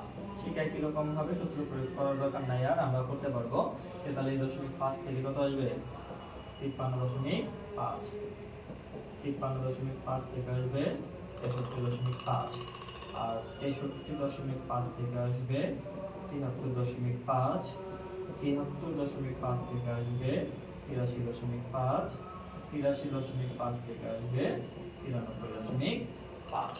এইটুকু কাজ। তো আমাদের এই ক্ষেত্রে যেটা করতে হবে, এই ক্ষেত্রে আমাদের ট্যালিটা প্রয়োজন নাই, আমাদের ট্যালিটা একেবারেই প্রয়োজন নাই। যখন আমরা কি করব, ট্যালিটা আমাদের লাগবে না, যখন আমরা কি করব এই গণসংখ্যা বহু বুঝাবো তখন আমাদের ট্যালিটা আসলে লাগবে না, ট্যালিটা আসলে কি লাগবে না, ঠিক আছে। তাহলে আমাদের 23.5 থেকে শুরু, তারপর হচ্ছে 93.5 শেষ। গণসংখ্যা তো আমরা বের করে রাখলাম। আমরা একটু টেবিলের ছবি তুলে নিই, আমাদের পরের স্লাইড আসলে আমাদের লাগবে, টেবিলটা একটু ছবি তুলে নিই, পরের স্লাইডে আমাদের কি লাগবে, ঠিক আছে, পরের স্লাইডে আমাদের কি লাগবে। আচ্ছা আমরা একটু দেখি, পরের স্লাইডে আমরা চলে যাই, এখন গ্রাফটা আঁকবো। কি করব, গ্রাফটা আমরা আসলে আঁকবো।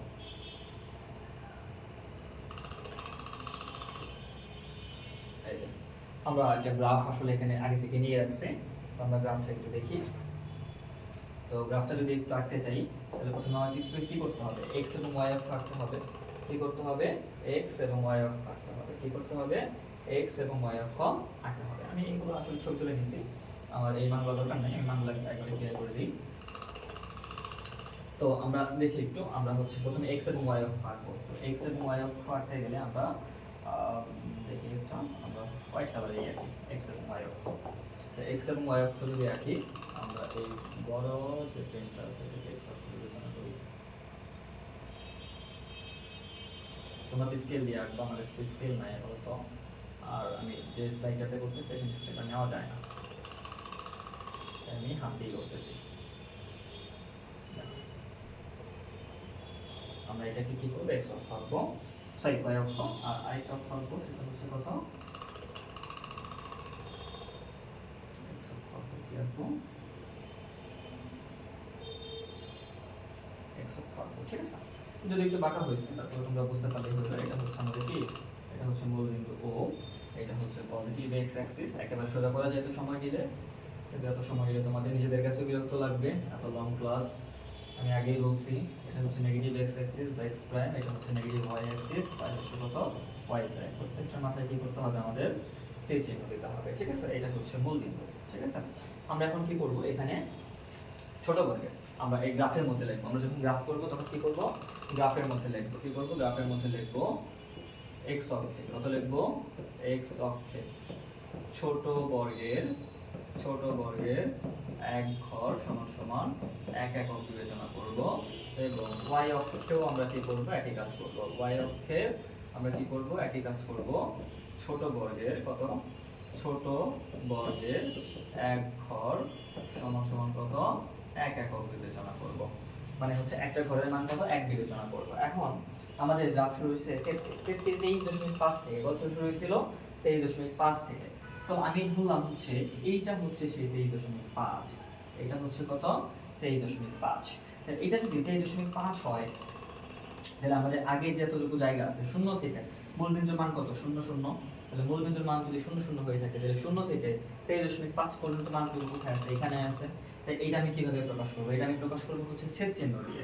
তো ছেদ চিহ্ন দিয়ে কিভাবে প্রকাশ করে, মাঝখানে ছোট্ট একটা ফাঁকা দিতে হয়, মাঝখানে কি করতে হয়, ছোট্ট একটা ফাঁকা দিতে হয়।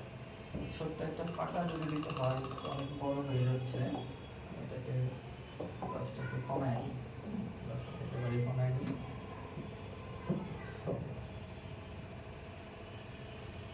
আবার আমরা এই লাইনটা বাঁকা হয়ে গেছে, লাইনটা আছে রিসেট করতেছে না, লাইনটাকে আবার কেটে নিই, তারপর 23.5, ঠিক আছে। তাহলে হচ্ছে দেখাচ্ছি, তাহলে এইটুকু সেট চিহ্ন দেবো এই পর্যন্ত, এটা আমার প্রথম বিন্দু। তো সেট চিহ্নটার নিয়ম হচ্ছে এরকম ভাবে দুটো দাগ দিয়ে এইটুকু, এটা দিয়ে বোঝায় হচ্ছে কি শূন্য থেকে 23.5 পর্যন্ত এখানে আছে।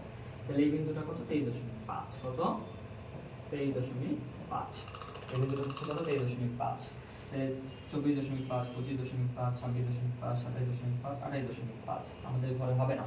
তাহলে x অক্ষ বরাবর ছোট বর্গের এক ঘর না নিয়ে আমরা কি করব, ছোট বর্গের দুই ঘর নিব। কত নিব, ছোট বর্গের দুই ঘর সমান সমান কত নিব, এক একক নিব। ছোট বর্গের কত, দুই ঘর সমান সমান কত নিব, এক একক নিব। ছোট বর্গের কত ঘর, দুই ঘর সমান সমান কত নিব, এক একক নিব। ছোট বর্গের কত, দুই ঘর কত নিব, এক একক।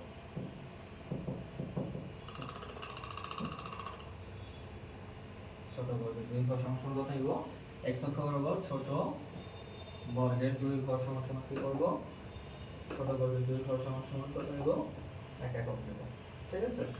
ছোট বর্গের কয় ঘর, ছোট বর্গের দুই ঘর সমান সমান এক একক, তার মানে 5 ঘর সমান সমান 10 একক। তাহলে 1 2 3 4 5, 5 ঘর কত 10 একক, শ্রেণী ব্যবধান 10। তাহলে এই যে জায়গাটা, এই বিন্দুটা হচ্ছে 33.5, 33.5। তারপরে এটা কত হবে, 33, 43.5 কত হবে, 43.5। তারপর এটা কত হবে, 43.5 এর পরে আসবে হচ্ছে 53.5, কত আসবে 53.5, কত আসবে 53.5, 43.5, 53.5। তারপরে যে ঘরটা, তারপরে আসবে হচ্ছে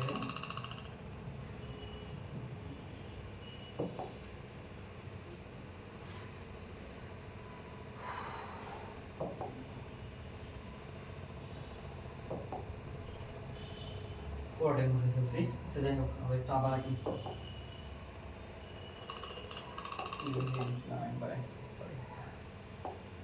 আচ্ছা এটাকে মূল বিন্দু বিবেচনা করি, এটা হচ্ছে কত 23.5, এখানে থাকবে একটা কি চিহ্ন, ছেদ চিহ্ন থাকবে। ছেদ চিহ্ন থাকলে পরেরটা হবে কত 23, 33.5, তারপরেরটা কত হবে 43.5, তারপরেরটা হবে 53.5, তারপরেরটা হবে 63.5, 63.5, তারপরেরটা হবে হচ্ছে 73.5, তারপরেরটা হবে 83.5, তারপরেরটা হবে কত 93.5, তারপরেরটা হবে কত 103.5। এটা হচ্ছে আমাদের x অক্ষ। আচ্ছা y অক্ষে আমাদের গণসংখ্যার সর্বোচ্চ মান কত ছিল, y অক্ষে আমাদের গণসংখ্যার সর্বোচ্চ মান ছিল হচ্ছে কত, গণসংখ্যার সর্বোচ্চ মান ছিল হচ্ছে 11, কত ছিল 11। তাহলে আমরা এক ঘরকে এক একক ধরতে পারি, বা এক একক কত, আমরা এখানে দুই ঘরকে এক একক ধরছি, তার মানে হচ্ছে x অক্ষে কি করছি, x অক্ষে ছোট বর্গের দুই ঘরকে, ছোট বর্গের দুই ঘর মানে দুই ঘরের মান হচ্ছে কত 1, দুই ঘর সমান সমান এক একক ধরছিলাম, দুই ঘর সমান সমান কত এক একক ধরছিলাম, ঠিক আছে। আচ্ছা এবার হচ্ছে আমরা কি করব, 11 তো খুব ছোট একটা বহুভুজ হবে, কিন্তু y অক্ষে আমরা কি করব, y অক্ষে হচ্ছে y অক্ষে ছোট বর্গের কি করব, y অক্ষে ছোট বর্গের এক ঘর সমান সমান দুই একক ধরবো, এক ঘরের মান কত ধরবো, দুই ধরবো, এক ঘরের মান কত ধরবো, দুই ধরবো। যদি তাই ধরি তাহলে হচ্ছে এখান থেকে আমরা একটু গ্রাফটাকে নেই, এটা হচ্ছে y প্রাইম, এটা হচ্ছে কত x প্রাইম,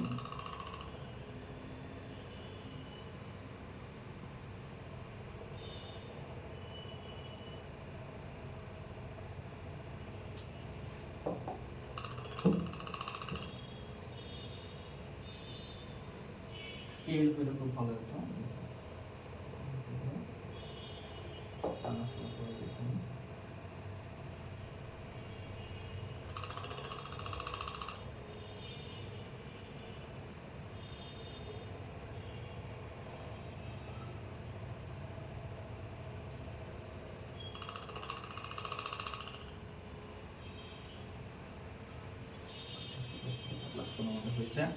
তাহলে দেখি এইটুকু হচ্ছে কত 5 ছিল, তাহলে 5, তাহলে এইটুকু ছিল কত 10, তাহলে 2 ঘর সমান সমান যদি 1 হয় তাহলে 10 ঘরের মান হবে হচ্ছে কত 5, কত হবে 5, এটা হবে কত, এটা হবে হচ্ছে 10, আর এটা হবে হচ্ছে কত 15, এটা হবে কত 15। তাহলে একটু দেখি মানগুলো আমরা একটু বসাই গ্রাফে মানগুলো যদি একটু বসাই, কত আসছে 23.5 থেকে 23.5 থেকে আমি আবার বলি 23.5 থেকে আমাদের যেটা আসছে 23.5 থেকে মধ্যবিন্দু হচ্ছে 28.5, এটার মধ্যবিন্দু কত 28.5, এবং 28.5 এর গণসংখ্যা কত 4, তাহলে এটা যদি 23.5 হয় এটা হচ্ছে কত 24 25.5, 23 24 25 27.5, 27.5, তারপর হচ্ছে কত আসবে 2 ঘর 2 27.5, তাহলে 29.5 28.5 আসবে মাঝখানে, কোথায় আসবে মাঝখানে, এই মাঝখানে এর মান আসছে কত 4, কত আসবে এর মান আসছে কত 4, তাহলে 4 দুগুণে কত হবে 8 হবে, কারণ ছোট বর্গের এক ঘরের কত ধরছি 2 একক ধরছি, তাহলে এই বরাবর মাঝখান বরাবর যদি আমার কত আসে 8, 8 আসলে হবে হচ্ছে কত 8 আসলে হবে হচ্ছে এই বরাবর এটা এইখানে হচ্ছে 8, এখানে কত আসবে 8 আসবে, কত আসবে 8, এখানে আসবে হচ্ছে কত 8, তারপর একটা কত আসছে 8 এর পরে আমাদের ছিল হচ্ছে 2, 28.5 38.5, এটা হচ্ছে মাঝখান বরাবর আসবে, ছিল হচ্ছে 2, 2 মানে হচ্ছে এই 2, এখানে 2 কোথায় মাঝখানে আসবে, 2 মানে হচ্ছে 2 4, এই যে এখানে আসবে, তারপর এটা কত আছে এটা ছিল হচ্ছে 43.5, কত ছিল 43.5, মাঝখানে আসবে কত 48.5, এইটা তাহলে কত আমাদের 48.5, এবং 48.5 এ আমাদের গণসংখ্যা ছিল হচ্ছে 7, তার মানে 14, তাহলে হচ্ছে এখানে হচ্ছে 5, এখানে আছে হচ্ছে 10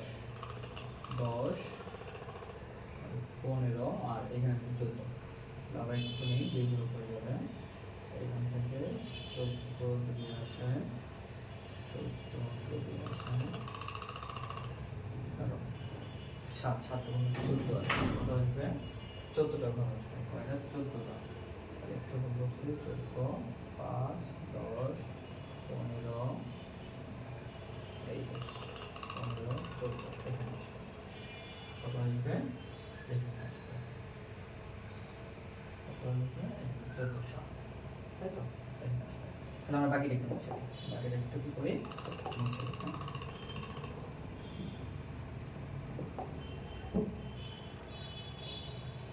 14 কোথায় এখানে, কোথায় এখানে হচ্ছে 14, এখানে হবে কত 14, তাই যদি আসে তাহলে 48.5, 48.5 এর পর আমাদের আছে কত 11, 7 এর পর আছে কত 11, 11 যদি আসে তাহলে এইটা 53.5, কত 53.5, এখানে আসবে, এখানে যদি আসে 11, এই 10, 11 হচ্ছে কত 22, 10 20 22, এখানে আসবে, কোথায় আসবে এখানে আসবে, একটু প্লাস করে নিই, না 22, তারপর এটা কত 10 আসছে, তারপর এটা কত ছিল 10, কত ছিল 10, তার মানে আসবে কত 20, এখানে আসবে, এখানে আসবে কত 20 10 20, এখানে আসবে 20, তারপর এটা কত ছিল, তারপর এটা ছিল হচ্ছে 3 এবং 3, কত ছিল 3 3, তার মানে 6 এবং 6, এখানে হচ্ছে 6, এই যে 6, আর এখানে আসবে কত 6, এই যে 6, তাহলে আমরা এখন গণসংখ্যা বহুভুজটা যদি আঁকি, এই চিহ্নটা আমাদের আসলে প্রকৃত চিহ্ন নয়, আমি একটু ব্লাশ করা যায় কিনা, ব্লাশ করলে আবার ছোট জায়গা তো আবার নষ্ট হয়ে যাবে। তাহলে এখন যেটা আমাদের করতে হবে গণসংখ্যা বহুভুজের জন্য, প্রত্যেকটা বিন্দু আমাদের কি করতে হবে, যোগ করতে হবে। এই বিন্দুটা যোগ করলাম, এই বিন্দুটা কি করলাম, যোগ করলাম। তোমরা স্কেল দিয়ে যোগ করবা, তাহলে আমার মতো আসবে, অনেক সুন্দর আসবে। এটা যোগ করলাম, এটা যোগ করার পর কি করবো, এটা যোগ করলাম, এটা যোগ করলাম, ঠিক আছে। এটা যোগ করার পর তোমরা কি করবা, এই পরবর্তী শ্রেণীর যে মধ্য সংখ্যা, ঠিক আছে, পরবর্তী শ্রেণীর যে মধ্য সংখ্যা আর এটা পূর্ববর্তী শ্রেণীর যে মধ্য সংখ্যা, তোমরা 23.5 এর আগে আরেকটা সংখ্যা নিয়ে নিবা। 23.5 এর আগে কি করবা, আরেকটা সংখ্যা নিয়ে নিবা। তারপর হচ্ছে তোমরা কি করবা, তারপর হচ্ছে এই সংখ্যাটাকে এইখানে তার মধ্য সংখ্যা বরাবর অ্যাড করে দিবা, ঠিক যেভাবে এটাকে বরাবর অ্যাড করে দিয়েছিলাম, ঠিক যেভাবে কি করছিলাম এটাকে বরাবর অ্যাড করে দিয়েছিলাম। তাহলে এটাই হচ্ছে আমাদের কি গণসংখ্যা, এটা হচ্ছে কি আমাদের গণসংখ্যা বহুভুজ, এটা হচ্ছে আমাদের সেই গণসংখ্যা কি হবে, বহুভুজ হবে, গণসংখ্যা বহুভুজ। আশা করি বুঝতে পারছো, এটা হচ্ছে আমাদের সেই কি হবে, গণসংখ্যা বহুভুজ। এবং এই গণসংখ্যা বহুভুজের তোমাকে অবশ্যই লিখতে হবে, মনে করি x x প্রাইম যথাক্রমে এটাকে ও দিয়ে বিবেচনা করব, আমরা কি দিয়ে বিবেচনা করব, ও দিয়ে বিবেচনা করব। এবং আমরা বলবো যে মনে করি যে কি x ও x প্রাইম যথাক্রমে কি x অক্ষ, এবং y ও y প্রাইম যথাক্রমে কি অক্ষ, y অক্ষ, এবং ও হচ্ছে কি মূল বিন্দু। তারপর হচ্ছে মনে করি যে x অক্ষে ছোট বর্গের 2 ঘর সমান সমান 1 একক, এবং y অক্ষে ছোট বর্গের 1 ঘর সমান সমান 2 একক। গণসংখ্যা নিবেশন সারণী হতে প্রাপ্ত মান ছক কাগজে বসায় আমরা গণসংখ্যা বহুভুজ তৈরি করতে পারি। এবং পরবর্তীতে গণসংখ্যা বহুভুজের সৌন্দর্যের জন্য, গণসংখ্যা বহুভুজের সৌন্দর্যের জন্য এই সেই যে পয়েন্টটা আছে সেটা হচ্ছে পরবর্তী x অক্ষের একটা বিন্দুতে মিলাই দিব। শুধুমাত্র এইটুকু বললেই হয়, কিন্তু x অক্ষের কোন বিন্দুতে মিলাবো, এই মাঝখানে যে বিন্দুটা আছে এই 93.5 এবং 3.5 এর পরবর্তী মাঝখানে একটা বিন্দু, মানে গণসংখ্যা থাকলে যেখানে থাকতো সেখানে মিলাই দিব, এবং এখানে একটা করে বাড়িয়ে দিয়ে সেখানে কি করবা, মিলাই দিব। এটা হচ্ছে গণসংখ্যা বহুভুজ নির্ণয়ের কি সৌন্দর্যের জন্য, কিসের জন্য, সৌন্দর্যের জন্য। আচ্ছা আমরা একটু পরেরটাই যাই, তাহলে আমরা এটা শিখে গেছি মোটামুটি।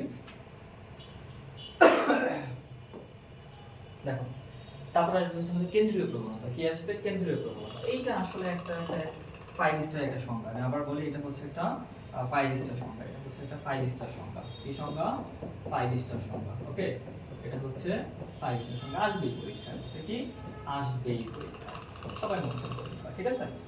এটা হচ্ছে কি সবাই মুখস্থ করে নেবা, হ্যাঁ, সবাই মুখস্থ করে নেবা। কে বলছে, সবাই মুখস্থ করে নেবা এটা, হ্যাঁ, 5 স্টার দিয়ে দিলাম আমি। আবার কেন্দ্রীয় প্রবণতা কাকে বলে, অবিন্যস্ত পথসমূহকে মানের ক্রমানুসারে সাজালে, অবিন্যস্ত পথসমূহ যেগুলো থাকবে সেগুলোকে যদি তুমি মানের ক্রমানুসারে সাজাও, উপাত্তসমূহ মাঝামাঝি কোনো মানের কাছাকাছি পঞ্জীভূত হয়। আবার উপাত্তসমূহের গণসংখ্যা নিবেশন সারণীতে উপস্থাপন করা হলে কোনো একটি শ্রেণীতে গণসংখ্যার প্রাচুর্য দেখা যায়। উপাত্তসমূহের কেন্দ্রীয় মানের দিকে পঞ্জীভূত হওয়ার এই প্রবণতাকে কেন্দ্রীয় প্রবণতা বলে। আমি যদি একটু তোমাকে বিশ্লেষণ করে বুঝাই, আমাদের প্রথম দিকে আমরা একটা ডাটা নিয়েছিলাম, প্রথম দিকে ডাটাটা ছিল এরকম, কয়েকজনের বয়সের ডাটা নিয়েছিলাম নবম শ্রেণীর, এবং বয়সের ডাটাটা ছিল হচ্ছে আমাদের, বয়সের ডাটাটা ছিল আমাদের হচ্ছে কত, আমার যতটুকু মনে পড়ে 12, 13, 14, 15 ছিল কয়বার, 4 বার, 15 ছিল কয়বার, 4 বার, তারপর হচ্ছে 16 ছিল কয়বার, 2 বার, এবং 18 ছিল একবার। কয়টা হয়, 1 2 3 4 5 6 7 8 9 10 10টা। তাহলে এদেরকে যদি আমি মানের ক্রমানুসারে সাজাই, দেখো মধ্যবর্তী একটা শ্রেণীতে, মধ্যবর্তী কি একটা শ্রেণীতে, মধ্যবর্তী একটা শ্রেণীতে গণসংখ্যার প্রাচুর্য দেখা গেছে। এই গণসংখ্যাটা কয়বার আছে, 4 বার আছে। তাহলে অবিন্যস্ত পথসমূহকে যদি আমরা বিন্যস্ত করি, তাহলে মধ্যবর্তী কোনো একটা জায়গায় তার কি দেখা যায়, প্রাচুর্য বা আধিক্য দেখা যায়। কি দেখা যায়, প্রাচুর্য, কি দেখা যায়, প্রাচুর্য বা হচ্ছে আধিক্য দেখা যায়, প্রাচুর্য বা হচ্ছে আধিক্য দেখা যায়। এই যে প্রাচুর্য বা আধিক্য দেখা যাচ্ছে, এই বিষয়টাকে বলে হচ্ছে কি প্রচুরক। কি বলে, প্রচুরক। তোমাদের এটা এমসিকিউতে আসে, আমি একটু মার্ক করে দিচ্ছি, এটা এমসিকিউর জন্য খুবই গুরুত্বপূর্ণ। এরকম একটা ডাটা দিয়ে দেয়, অবিন্যস্ত থাকে, বলে প্রচুরক পদ, ঠিক আছে। তাহলে এটাকে তোমরা বিন্যস্ত করবা, বিন্যস্ত করে যেটা সবথেকে বেশি বার থাকবে সেটাই হচ্ছে প্রচুরক। মানে এর প্রচুরক হচ্ছে কত, তাহলে 15, এর প্রচুরক হচ্ছে কত, 15, এর প্রচুরক কত, প্রচুরক হচ্ছে কত, 15। এটা এমসিকিউর জন্য খুবই গুরুত্বপূর্ণ, এই ধরনের এমসিকিউ পরীক্ষায় থাকেই, হ্যাঁ, এই ধরনের এমসিকিউ পরীক্ষায় আসলে থাকে। তাহলে কি, অবিন্যস্ত উপাত্তসমূহকে মানের ক্রমানুসারে সাজালে, এই যে মানের ক্রমানুসারে সাজাইলাম, উপাত্তসমূহ মাঝামাঝি কোনো মানের কাছাকাছি, দেখো এই পাশে 3টা আছে, এই পাশে 3টা আছে, মাঝামাঝি কোনো মানের কাছাকাছি পঞ্জীভূত হয়। এই যে অনেকবার আসছে, পঞ্জীভূত হয়েছে, হ্যাঁ, জমা হয়েছে, পঞ্জীভূত মানে জমা হওয়া। আবার এই যে জমা হওয়ার যে বিষয়টা, এটাকে বলা হচ্ছে প্রচুরক। যেই উপাত্তটা জমা হয় তাকে বলা হচ্ছে কি প্রচুরক বলে। যেই উপাত্তটা জমা হয় তাকে কি বলে প্রচুরক বলে। ঠিক আছে, আচ্ছা এটা গেল। পরের ব্যাখ্যাটা আমি একটু দেখি তোমাদের প্রচুরক। আর পরের যে ব্যাখ্যাটা, যেমন আমরা একটা শ্রেণী সাজাইছিলাম, শ্রেণীটা আমার কাছে আছে। শ্রেণীটা ছিল কত আমাদের, আমরা যে শ্রেণীটা সাজাইলাম সেই শ্রেণীটা ছিল হচ্ছে তোমার কত 24 থেকে কত 33, তারপর ছিল হচ্ছে 34 থেকে 43, 34 থেকে কত 43, তারপর ছিল 44 থেকে 53, কত 44 থেকে 53, তারপর ছিল হচ্ছে 54 থেকে 63, কত ছিল 54 থেকে 63, তারপর ছিল 64 থেকে 73, 64 থেকে কত 73, 64 থেকে 73, 64 থেকে কত ছিল 73, তারপর ছিল হচ্ছে 74 থেকে 83, 74 থেকে কত ছিল 83, 74 থেকে 83 এবং 84 থেকে 93, 84 থেকে কত 93। এটা ছিল আমাদের শ্রেণী। তো শ্রেণীতে আমরা যদি গণসংখ্যাগুলো একটু দেখি, গণসংখ্যাগুলো কত ছিল আমাদের 4 2 7 11, তারপর 10 3 10 3 3। দেখো এই যে মাঝামাঝি একটা বা দুইটা শ্রেণীতে গণসংখ্যার প্রাচুর্য দেখা গেছে। এই যে একটা শ্রেণীতে গণসংখ্যার প্রাচুর্য সবচেয়ে বেশি, 11টা সংখ্যা এখানে আমাদের, বা 11টা কি তোমার উপাত্তের মধ্যে আছে, কত 54 থেকে 63 এর মাঝখানে। তাহলে এই যে মাঝখানে যে গণসংখ্যার প্রাচুর্য দেখা যাচ্ছে, উপাত্তের প্রাচুর্য দেখা যাচ্ছে, এই ব্যাপারটাকে বলা হচ্ছে কি কেন্দ্রীয় প্রবণতা। এই ব্যাপারটাকে বলা হচ্ছে কি কেন্দ্রীয় প্রবণতা। যে গণসংখ্যা নিবেশন সারণীতে উপস্থাপন করা হলে পূর্ণ একটি শ্রেণীতে, এই যে আমাদের কত 54 থেকে 53 শ্রেণীতে 11টা কি ছিল উপাত্ত ছিল। তাহলে উপাত্তের প্রাচুর্য দেখা যায়, উপাত্ত সমূহের কেন্দ্রীয় মানের দিকে পঞ্জীভূত হওয়ার এই প্রবণতাকে কি বলে কেন্দ্রীয় প্রবণতা বলে। কেন্দ্রীভূত হওয়ার এই প্রবণতাকে কি বলে কেন্দ্রীয় প্রবণতা বলে থাকে। এখন কেন্দ্রীয় প্রবণতা কয় প্রকার? কেন্দ্রীয় প্রবণতা হচ্ছে 3 প্রকার। কেন্দ্রীয় প্রবণতা কয় প্রকার? 3 প্রকার। কেন্দ্রীয় প্রবণতা কয় প্রকার? 3 প্রকার। কেন্দ্রীয় প্রবণতা কয় প্রকার? 3 প্রকার। আমরা একটু দেখি, বলে মুছে ফেলি। কেন্দ্রীয় প্রবণতা কয় প্রকার? 3 প্রকার। হ্যাঁ, আমরা একটু দেখি কেন্দ্রীয় প্রবণতা। একটা মিনিট। আচ্ছা, কেন্দ্রীয় প্রবণতা কয় প্রকার? 3 প্রকার। আচ্ছা, কেন্দ্রীয় প্রবণতা 3 প্রকার কি কি? তাহলে কেন্দ্রীয় প্রবণতা 3 প্রকার আমরা একটু দেখি। কেন্দ্রীয় প্রবণতা 3 প্রকার আমাদের কাছে কি কি আছে? কেন্দ্রীয় প্রবণতা হচ্ছে 3টা। কি কি? একটা হচ্ছে তোমার গড়, একটা হচ্ছে কি গড়, আরেকটা হচ্ছে কি মধ্য, একটা হচ্ছে কি মধ্য, আরেকটা হচ্ছে কি প্রচুরক, একটা হচ্ছে কি গড়, মধ্য এবং হচ্ছে প্রচুরক। গড় আবার হচ্ছে, গড়কে বলে হচ্ছে তোমার মিন, গড়কে কি বলে মিন। আরেকটা হচ্ছে মধ্যকে বলে হচ্ছে মিডিয়ান, কি বলে মিডিয়ান। প্রচুরককে বলে হচ্ছে কত মোড বলে। হ্যাঁ, গড় আবার 2 প্রকার। গড় আবার 2 প্রকার। কি গড় আবার 2 প্রকার? একটা হচ্ছে গাণিতিক গড়, একটা হচ্ছে কি গাণিতিক গড়, একটা হচ্ছে কি গাণিতিক গড়, আরেকটা কি সংক্ষিপ্ত পদ্ধতিতে গড়, আরেকটা হচ্ছে কি সংক্ষিপ্ত পদ্ধতিতে, একটা হচ্ছে সংক্ষিপ্ত পদ্ধতিতে গড়। তো শ্রেণীতে বিন্যস্ত যেসব উপাত্ত সমূহ আছে সেগুলো তো আমরা দেখাবোই। শ্রেণীতে বিন্যস্ত নয় তাদের ক্ষেত্রে কিভাবে এই গড়গুলো বের করতে হয়, গড় মধ্য প্রচুরক, সেটা একটু দেখাবো। তো এখানে দেখো 10টা উপাত্ত আছে। 10টা উপাত্ত থাকলে আমরা প্রচুরক বের করা অলরেডি দেখাই দিছি। প্রচুরক বের করা অলরেডি কি করছি দেখাই দিছি। প্রচুরক বের করা অলরেডি কি করছি দেখাই দিছি। প্রচুরক অলরেডি দেখাই দিছি। হ্যাঁ, এই যে দেখো অলরেডি প্রচুরকটা দেখানো হয়েছে। কারণ গড় কিভাবে বের করব? এখানে 10টা সংখ্যা আছে, তাহলে 10টা সংখ্যা যোগ করব। তাহলে 10টা সংখ্যা যদি আমরা একটু যোগ করি তাহলে কত আসে আমাদের? আমি একটু ক্যালকুলেটরটা নিয়ে নিই। 10টা সংখ্যা যোগ করলে কত আসে? 12 যোগ 13 যোগ 14 যোগ হচ্ছে 15 আছে কয়টা? 1টা 2টা 3টা 4টা যোগ 16 আছে কয়টা? 2টা যোগ হচ্ছে কত? 18, 149 আসছে। কত আসছে? 149। মোট সংখ্যা ছিল কত? 10। তাহলে কত আসছে? 14.9 হচ্ছে তার কি গড়। 14.9 হচ্ছে কি গড়। আর প্রচুরক ছিল কত? 15। আর মধ্যক কি হয়? মধ্যক নির্ণয় করার সূত্র হচ্ছে 2টা। যদি গণসংখ্যাকে আমরা বিন্যস্ত করার পর দেখি সেখানে গণসংখ্যার পরিমাণ আছে কত?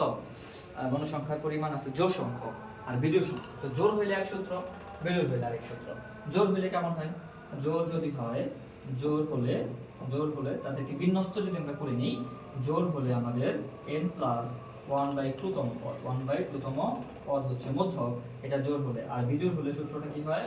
আর বিজোড় হলে হচ্ছে তোমার n/2 + n/2 + 1 এই তম পদের গড়, ডিভাইডেড বাই 2। এখন এখানে জোড় সংখ্যক ছিল, কারণ 10টা ছিল, 10টা থাকলে তোমার হচ্ছে এখানে n কত 10, তাহলে n বাই 2 কত 5, তাহলে n ইকুয়াল টু 10, তাহলে n বাই 2 ইকুয়াল টু কত 5, যেহেতু জোড় তাহলে 5তম পদ কোনটা, 1 2 3 4 5, এটা হচ্ছে 5তম পদ।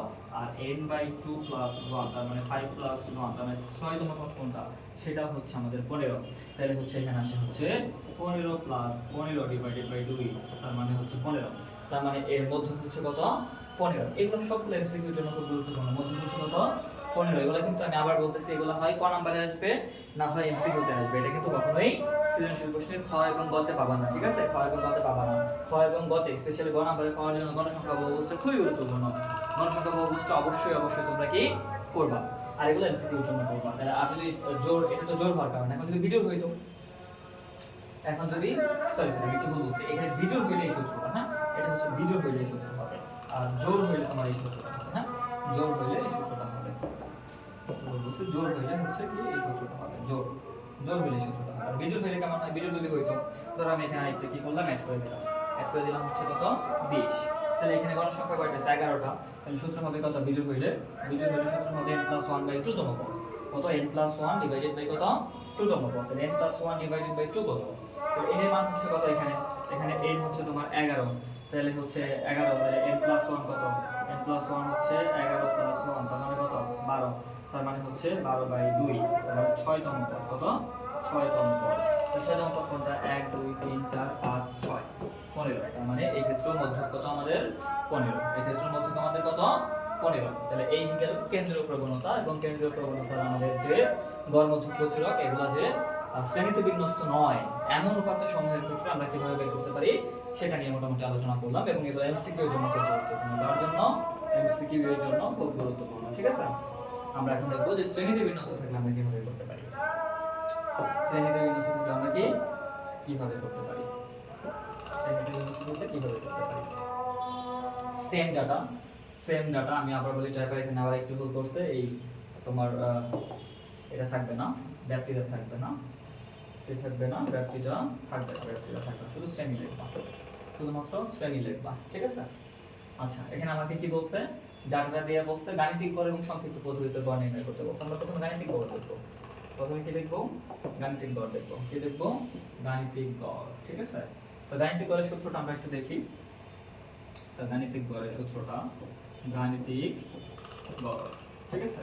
তো গাণিতিক গড়ের সূত্র যেটা, সেটা হচ্ছে আমাদের summation of fi xi divided by কত n, summation of fi xi divided by n। আমি সারাংশটা লিখে ফেলি, summation of fi xi divided by কত n। আমাদের যে শ্রেণীটা ছিল, আমি একটু শ্রেণীটা লিখে ফেলি, হ্যাঁ তো শ্রেণীটা যদি লিখে ফেলি, তাহলে আমাদের দেখো শ্রেণী ছিল হচ্ছে 24 থেকে 33, কত ছিল 24 থেকে কত ছিল 33 ছিল, তাহলে 24 থেকে কত ছিল 33, 34 থেকে কত ছিল 43, তাহলে 44 থেকে ছিল হচ্ছে কত 53, 54 থেকে ছিল হচ্ছে 63, 64 থেকে ছিল হচ্ছে 73, 74 থেকে ছিল হচ্ছে 83, 84 থেকে ছিল হচ্ছে কত 93, কত ছিল 93। এবং আমরা যদি গণসংখ্যার হিসাবটা করি, গণসংখ্যা ছিল হচ্ছে আমাদের কত 4 2 7, ছোট ছিল 4 2 7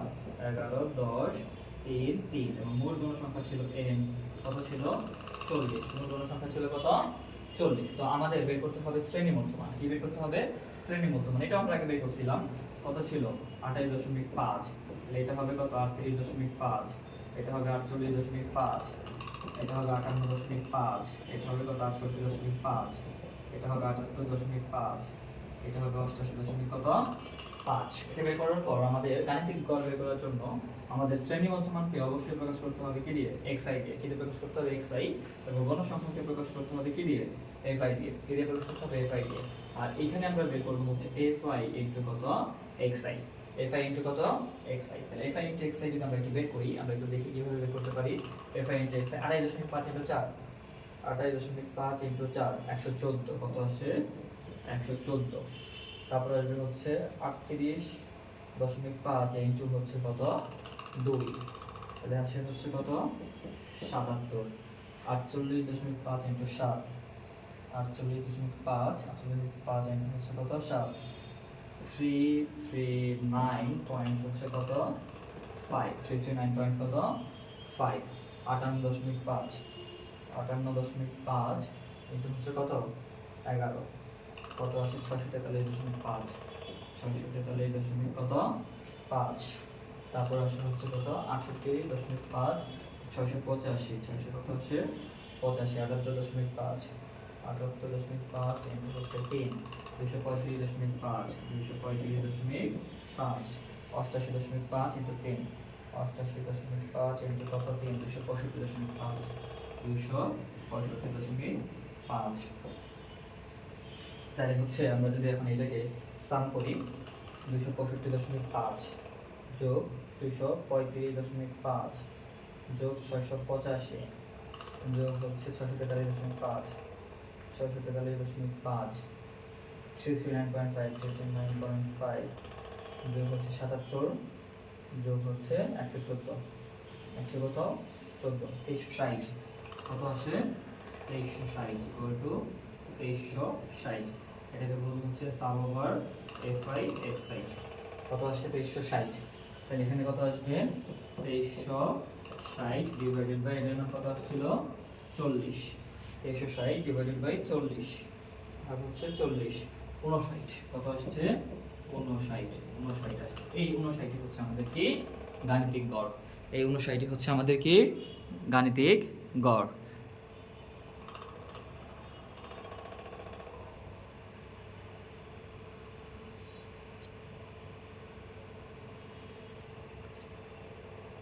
আচ্ছা, এই 59 হচ্ছে আমাদের গাণিতিক গড়, ঠিক আছে। এবার যদি আমাদের সংক্ষিপ্ত পদ্ধতিতে গড় বের করতে বলে, কি বের করতে বলে, আমি কিন্তু এখানে চার্জ আছে, এখানে চার্জ খুব সীমিত, কতক্ষণ করাইতে পারবো জানি না। তো সংক্ষিপ্ত পদ্ধতিতে গড়, আমরা যদি সংক্ষিপ্ত পদ্ধতিতে গড়টা বের করতে যাই তাহলে আমরা একটু দেখি, এটা একটু ব্রাশ করে নিই। সংক্ষিপ্ত পদ্ধতিতে গড়টা যদি আমরা একটু করি, সংক্ষিপ্ত পদ্ধতিতে গড়, তাহলে সংক্ষিপ্ত পদ্ধতিতে গড় করতে গেলে আমাদের ধাপ বিচ্যুতি বের করতে হবে। ধাপ বিচ্যুতি হচ্ছে প্রকাশ করি আমরা কি দিয়ে, ধাপ বিচ্যুতি প্রকাশ করি হচ্ছে আমরা কি দিয়ে ইউআই দিয়ে প্রকাশ করি, কিভাবে প্রকাশ করি ইউআই, এটার মান হচ্ছে কত xi minus a divided by h। আমরা জানি এখানে শ্রেণী ব্যাপ্তি, যেটা শ্রেণী ব্যাপ্তি সেটা হচ্ছে h, এখানে শ্রেণী ব্যাপ্তি কত, এখানে শ্রেণী ব্যাপ্তি, এখানে শ্রেণী ব্যাপ্তি h ইকুয়াল টু কত, এখানে শ্রেণী ব্যাপ্তি h ইকুয়াল টু হচ্ছে তোমার শ্রেণী ব্যাপ্তি h ইকুয়াল টু হচ্ছে কত 10, শ্রেণী ব্যাপ্তি h ইকুয়াল টু কত 10। তাহলে প্রথমটার ক্ষেত্রে আমরা একটা কি আনুমানিক গড় ধরে নেব, এখানে 7টা আছে না, তাহলে যে 1 2 3, 1 2 3, সরি এটা তো এক না, এটা হচ্ছে কত 1 2 3, তাহলে মাঝখানের সারি কোনটা, এটা। তো মাঝখানের সারি যেটা থাকবে সেটাকে কি বলবো, সেটার যে শ্রেণী মধ্যমান থাকবে সেটা যে কি থাকবে শ্রেণীর মধ্যমান থাকবে, সেটাকে ধরে নেব কি আনুমানিক গড়, কি ধরে নেব আনুমানিক গড়। আনুমানিক গড়কে আমরা কি দিয়ে প্রকাশ করব, এ দিয়ে প্রকাশ করব, কি দিয়ে প্রকাশ করব, এ দিয়ে প্রকাশ করব, এটাকে ধরে নেব কত আমরা এ, কি ধরে নেব আনুমানিক গড় কত এ। তাহলে এই যে এই হচ্ছে সেই এ। তাহলে আমরা একটু দেখি xi কত আমাদের, xi হচ্ছে 58.5, কত 58.5, xi মাইনাস হচ্ছে a, xi এর মান এখানে 58.5, 58.5 ডিভাইডেড বাই h, h এর মান 10, তার মানে 0 বাই কত 10, তার মানে হচ্ছে 0।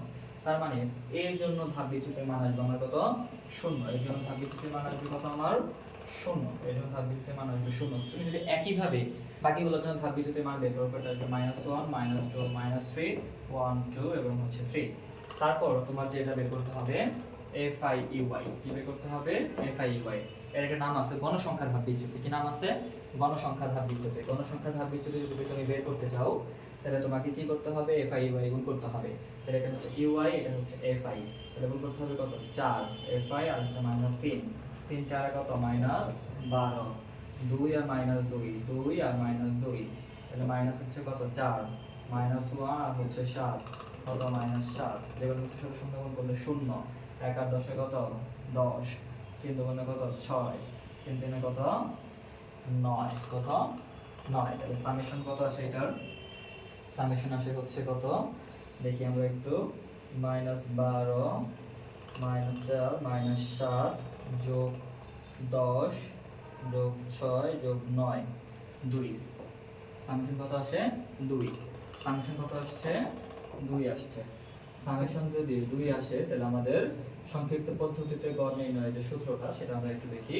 তাহলে অতএব কি আসবে? সংক্ষিপ্ত পদ্ধতিতে গড়। অতএব সংক্ষিপ্ত পদ্ধতিতে গড় কত আসে দেখো। সংক্ষিপ্ত পদ্ধতিতে গড়। সংক্ষিপ্ত পদ্ধতিতে গড় নির্ণয় সূত্র হচ্ছে a plus summation of fi ay divided by n into কত h।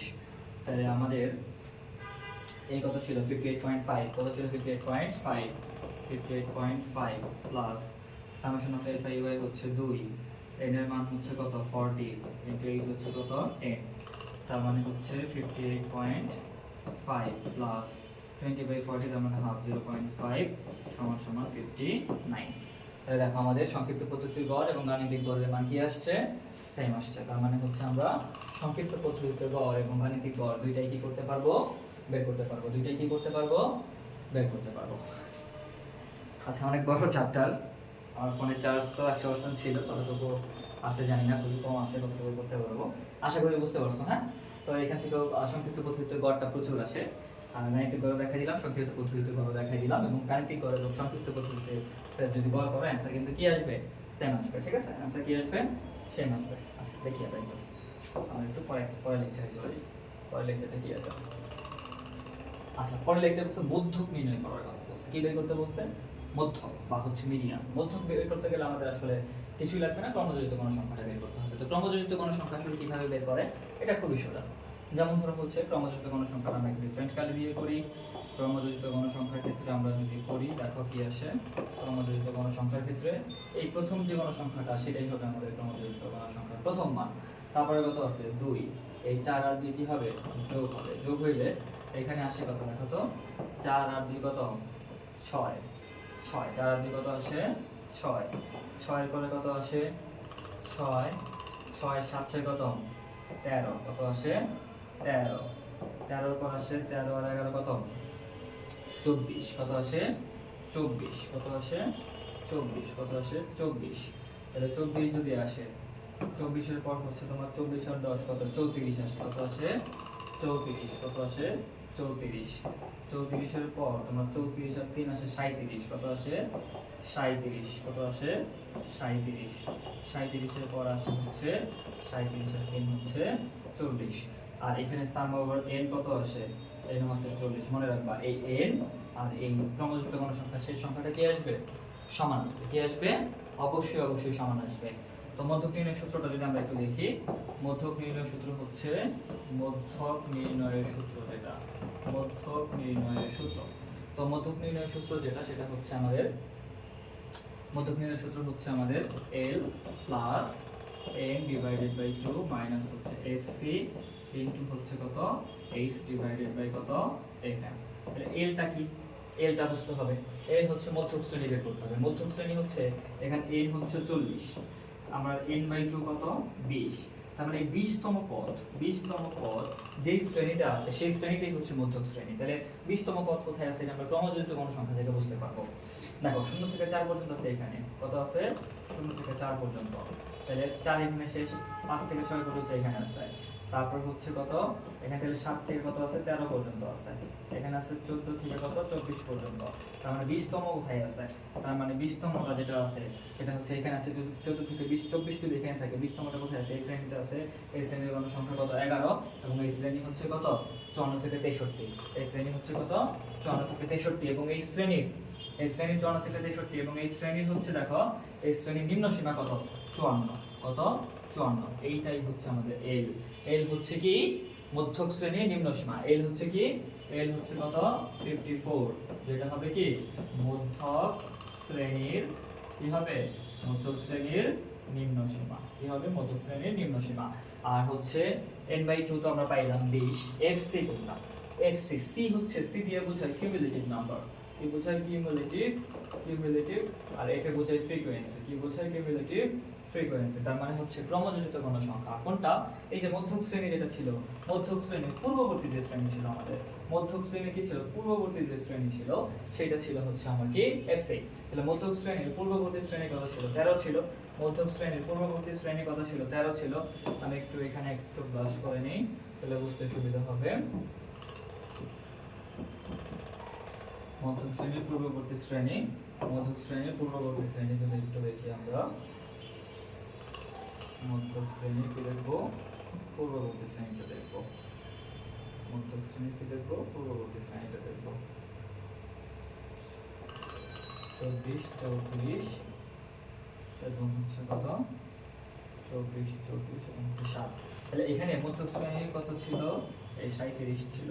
তাহলে মধ্যক শ্রেণীর পরবর্তী শ্রেণী এইটা হবে কত, তাহলে এফসি এবং হচ্ছে এফএম কত হবে, মধ্যক শ্রেণীর যে কোনো সংখ্যা সেটা হবে হচ্ছে কত, এফএম। আর এইচ তো আমরা প্রথমে পড়ছি, শ্রেণী ব্যাপ্তি হচ্ছে কত, এইচ বলতে কত 10। এর মান বসাই দিই, এর মান কত 54, এর মান কত 54, এর মান হচ্ছে 54 প্লাস n/2 এর মান হচ্ছে 20 মাইনাস এফসি হচ্ছে কত 13 ইনটু এইচ কত 10। আর এফএম হচ্ছে কি মধ্যক শ্রেণীর কোনো সংখ্যা, এটা হচ্ছে কত 11। আর আমি আবার একটু বলি, এইচ হচ্ছে 10 এবং এফসি হচ্ছে যে মধ্যক শ্রেণী যেটা ছিল, মধ্যক শ্রেণী যে পূর্ববর্তী শ্রেণী আগের শ্রেণী, তার যে ক্রমযোজিত গণসংখ্যা বা কিউমুলেটিভ ফ্রিকোয়েন্সি, সেটাই হবে হচ্ছে আপনার মধ্যক শ্রেণীর যে এফসি যেটা সেটা, হ্যাঁ মধ্যক নির্ণয়ের ক্ষেত্রে এফসি এর মান। তাহলে আমরা একটু অঙ্কটা করে ফেলি, কত আসে 54 প্লাস 20 থেকে 13 থেকে 7 ইনটু 10 বাই কত 11। তাহলে হচ্ছে 54 প্লাস 70/11 কত আসে, 70 বাই কত 11, 70 ভাগ হচ্ছে 11, 6.36 প্লাস হচ্ছে 54, তার মানে হচ্ছে 60.36। তাহলে হচ্ছে 6.36, তার মানে হচ্ছে 60.36। এইটাই হচ্ছে আমাদের মধ্যক নির্ণয়ের অ্যান্সার। এটাই হচ্ছে কি আমাদের মধ্যক নির্ণয়ের কি অ্যান্সার। আশা করি সবাই বুঝতে পারছো তোমরা, তাই না? আচ্ছা, তাহলে আমরা পরেরটায় চলে যাই। তাহলে আমরা কি করি, পরেরটায় চলে যাই।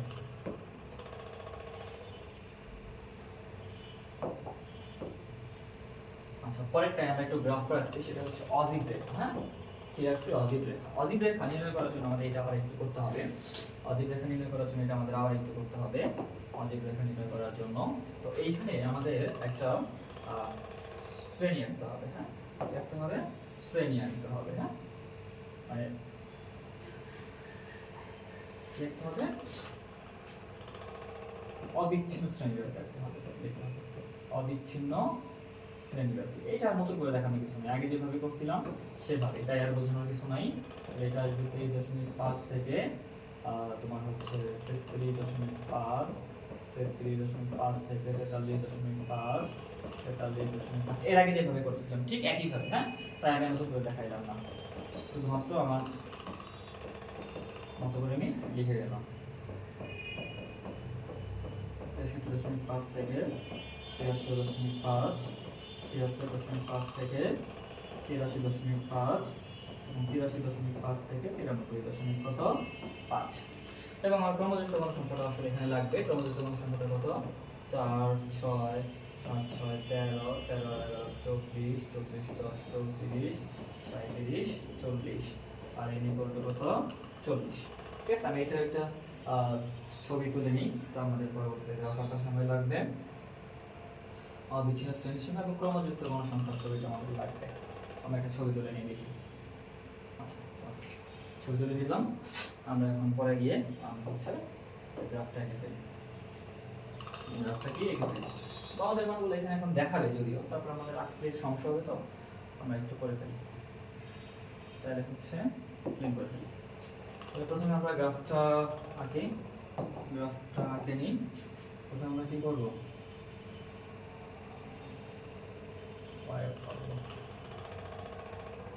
একটা অজিব রেখা আঁকবো। হ্যাঁ, একটা অজিব রেখা আঁকবো। অজিব রেখা এবং গণসংখ্যা বহুভুজ পরীক্ষায় আসবেই। হ্যাঁ, আমি আবার বলতেছি, 5 স্টার 6 স্টার নাই, পরীক্ষায় আসবেই। অজিব রেখা এবং গণসংখ্যা বহুভুজ, কোনো 5 স্টার 6 স্টার নাই, পরীক্ষায় কি আসবেই।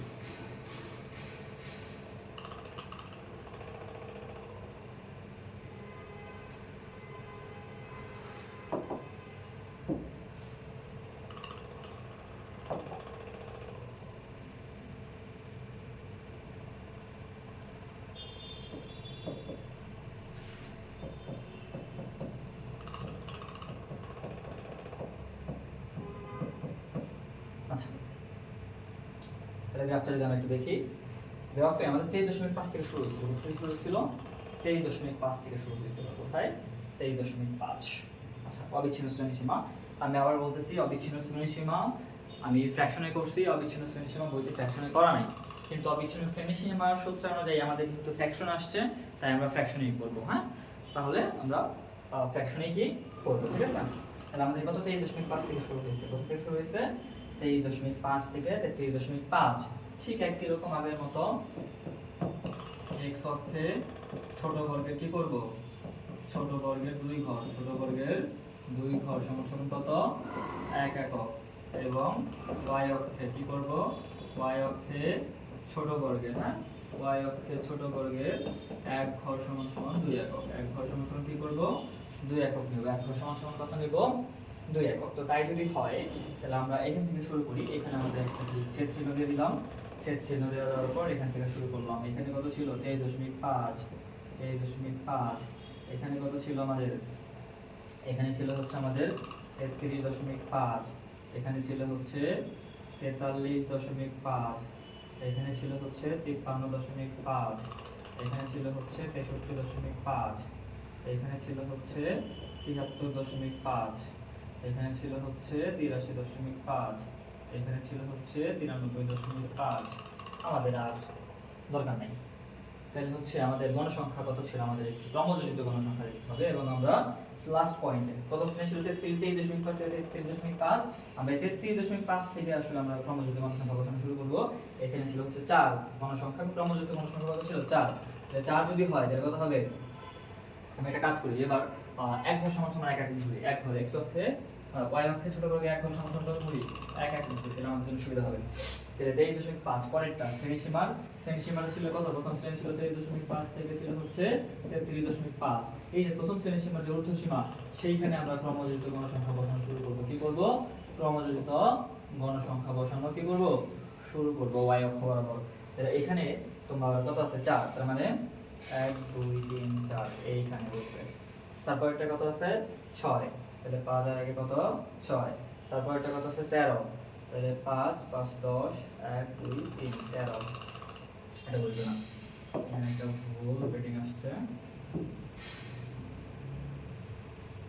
13, হ্যাঁ 13 13 13 কত আসছে 24, 5 10 15 20, আর এই কত আসছে 24। তারপরে আসছে কত 24 এর পর আসছে 34, 34 34 যদি আসে তোমার এখানে আসবে, তাই না? 34 5 10 15 20 25 30 1 2 3 4 34, 34 এর পর আসছে 37, 37 আসলে ধরতেছে না, 37 স্বাভাবিকভাবে এখানে আসবে, এবং হচ্ছে তারপর হচ্ছে 40, কয়টা আসছে 37, এই 40 কোথায় আসবে এইখানে আসবে, 40 কোথায় আসবে এইখানে আসবে। যদি আমার গ্রাফটা নাই, গ্রাফটা থাকলে আসলে আমরা কি করতে পারতাম, আমরা আসলে দেখাতে পারতাম, আমরা যদি কি করতাম এই আগের মতো 2 ঘর 1 একক নিতাম, তাহলে আমাদের হয়ে যেত। হ্যাঁ, তো আমরা চাইলে আমরা দেখিয়ে দিতে পারি 2 ঘর 1 একক, 2 ঘর 1 একক নিয়ে আমরা একটু দেখাই দিতে পারি। হ্যাঁ, দেখাই আমরা, ঠিক আছে, আমরা কি করি দেখাই দিই 2 ঘর সমান সমান কত 1 একক নিয়ে দেখাই দিই। তাহলে y অক্ষে কত 2 ঘর সমান সমান 1 একক, কত নিব 2 ঘর সমান সমান কি করব 1 একক নিব। 2 ঘর সমান সমান 1 একক মানে কি 2 ঘরের মান হচ্ছে 1, তার মানে 4 ঘরের মান কত 2, তাহলে এখানে কত আসবে, এই যে 4 ঘরের মান আসছে 2। 6 ঘরের মান আসবে কত 3, 1 2 3, 6 ঘরের মান আসবে কত 3। 13 ঘরের মান আসবে 7.5, তাহলে 5 6 7, এই যে 13 ঘরের মান আসছে 7.5। তারপর হচ্ছে 24 ঘরের মান আসবে কত 12 10, এই যে 2 12, 24 ঘরের মান আসবে 12, 34 ঘরের মান আসবে 17, এই যে 5 10 15 16 17। তারপর হচ্ছে 34 37 ঘরের মান আসবে কত 38, আসতে হচ্ছে 18 দুগুণে 36, তাহলে 37 18.5, তাহলে যে 5 10 15 20 18, এই যে 18.5 40, তার মানে কত আসবে 20। এই যে এভাবে গ্রাফটা এঁকে ফেলা, জাস্ট হচ্ছে বিন্দুগুলো কি যোগ করে দিবা, দেখবা খেয়াল রাখবা যেন বিন্দুগুলো যেন কোনো মতেই না ভাঙে, আমার তো ভেঙে যাবে, আমি তো এইভাবে আঁকতেছি, এইভাবে মিশাই দিবা। এবং পরবর্তীতে লিখবা যে গ্রাফের সৌন্দর্যের জন্য এই প্রথম প্রান্তকে 23.5 এর সাথে যুক্ত করে দিই। এই যে গ্রাফটা আসলো সেটাই হচ্ছে কি অজিব রেখা। আমি ভুল করছি কোথায় কোথায়, আমি দেখাই দিই, তোমরা এই ভুলগুলো করবো না। এই দেখো গ্রাফটা এখানে ভেঙে গেছে, ভাঙা যাবে না, একদম সুন্দর মতো এখানে বাঁকা হয়ে গেছে, ভেঙে গেছে, ভাঙা যাবে না। তারপর হচ্ছে বাকি জায়গাগুলোতে এখানে ভাঙছে একটু, এই ভুলগুলো তোমরা করবো না, তাহলে তোমার অজিব রেখাটা কি হবে একদম স্পষ্ট হবে। হ্যাঁ, আমি একটু দ্রুত পড়াচ্ছি কারণ আমার ফোনের চার্জ শেষ হয়ে যাবে। আজকে কথা দিয়েছিলাম পুরো টপিক্সটা কি করব কভার করবো, যাতে তোমরা 20 নাম্বার পাও। 20 নাম্বারের প্রায় 16-17 নাম্বার আমাদের কভার হয়ে গেছে, অল্প একটু বাকি আছে। হ্যাঁ, তাহলে আমাদের কি এটা শেষ। হ্যাঁ, আমরা একটু পরের লেকচারে যাই। আমরা একটু কি করি, পরের লেকচারে যাই। আচ্ছা, এখানে প্রচুরক নির্ণয় করতে বলছে। ও মাই গড, প্রচুরক হচ্ছে আমাদের সবথেকে সহজ জিনিস, তোমরা বিশ্বাস করতে পারবে না। প্রচুরক হচ্ছে সবথেকে সহজ জিনিস। আমাদের প্রচুরক শ্রেণী আগে বের করতে হবে। প্রচুরক শ্রেণী হচ্ছে যেখানে গণসংখ্যা সবচেয়ে বেশি, সেই শ্রেণীটাকে বলবো হচ্ছে আমরা কি প্রচুরক শ্রেণী। তাহলে এই শ্রেণী হচ্ছে প্রচুরক শ্রেণী। প্রচুরক শ্রেণী, এবং আমাদের প্রচুরক শ্রেণী নিম্ন সীমা লাগবে। কি লাগবে? নিম্ন সীমা। তাহলে প্রচুরক শ্রেণী নিম্ন সীমাকে আমরা অ্যাকচুয়ালি কি দিয়ে প্রকাশ করব? প্রচুরক শ্রেণী নিম্ন সীমাকে আমরা প্রকাশ করব এল দিয়ে। তাহলে এল এখানে কত আসছে? 54 আসছে। আর হচ্ছে এইচ তো 10, শ্রেণী ব্যাপ্তি হচ্ছে কত? 10, এবং হচ্ছে তোমার 11 থেকে তোমার যদি আগেরটা বিয়োগ করো, ঠিক আছে, তাহলে আসবে হচ্ছে F1, এবং 11 থেকে পরেরটা বিয়োগ করলে আসবে হচ্ছে F2। তাহলে F1 আসে কত? 11 - 7, আর F2 আসে হচ্ছে 11 - 10, তার মানে 1, তার মানে হচ্ছে কত? 4। তাহলে অতএব প্রচুরক নির্ণয় সূত্রটা কত বলো তো? অতএব প্রচুরক, হ্যাঁ, প্রচুরক নির্ণয় সূত্রটা হচ্ছে L, প্রচুরক শ্রেণী নিম্ন সীমা, প্লাস উপরে আসবে F1, নিচে আসবে হচ্ছে F1 প্লাস কত? F2 ইনটু কত? H। তাহলে L হচ্ছে কত? 54 প্লাস F1 হচ্ছে কত? 4, F1 হচ্ছে 4, F2 5, এটা হচ্ছে 10, তার মানে কত আসছে? 54 প্লাস 4 10 40 ডিভাইডেড বাই কত? 5, 5 এটা 40, 54 যোগ হচ্ছে কত? 5, 2 4 দুগুণে 8, 54 আর কত? 54 10 62, কত আসবে? 62। তাহলে 62 হচ্ছে কি আমাদের এই উপাত্তের কি প্রচুরক। আশা করি তোমরা বুঝতে পারছো সবাই। প্রচুরক নির্ণয়টা আমাদের সবার জন্য আসলে ক্লিয়ার হয়ে যাওয়ার কথা। আচ্ছা, তাই ক্লিক করে দিলাম, সহজ জিনিস, সবাই পারো। তাহলে তারপরে একটা আমরা যাই, প্রচুরক আমরা যদি বের করে ফেলতে পারি।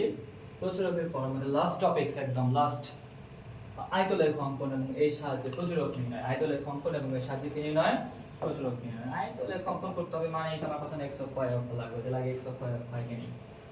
এঁকে নেই x অক্ষ y অক্ষ কি করি? বাহ, এই যে অবস্থা হয়ে গেছে, কি সুন্দর চমৎকার হবে এখন স্কেলের মতো সমানটা আসতেছে। ঠিক আছে? আচ্ছা, লাস্ট টপিকস। হ্যাঁ,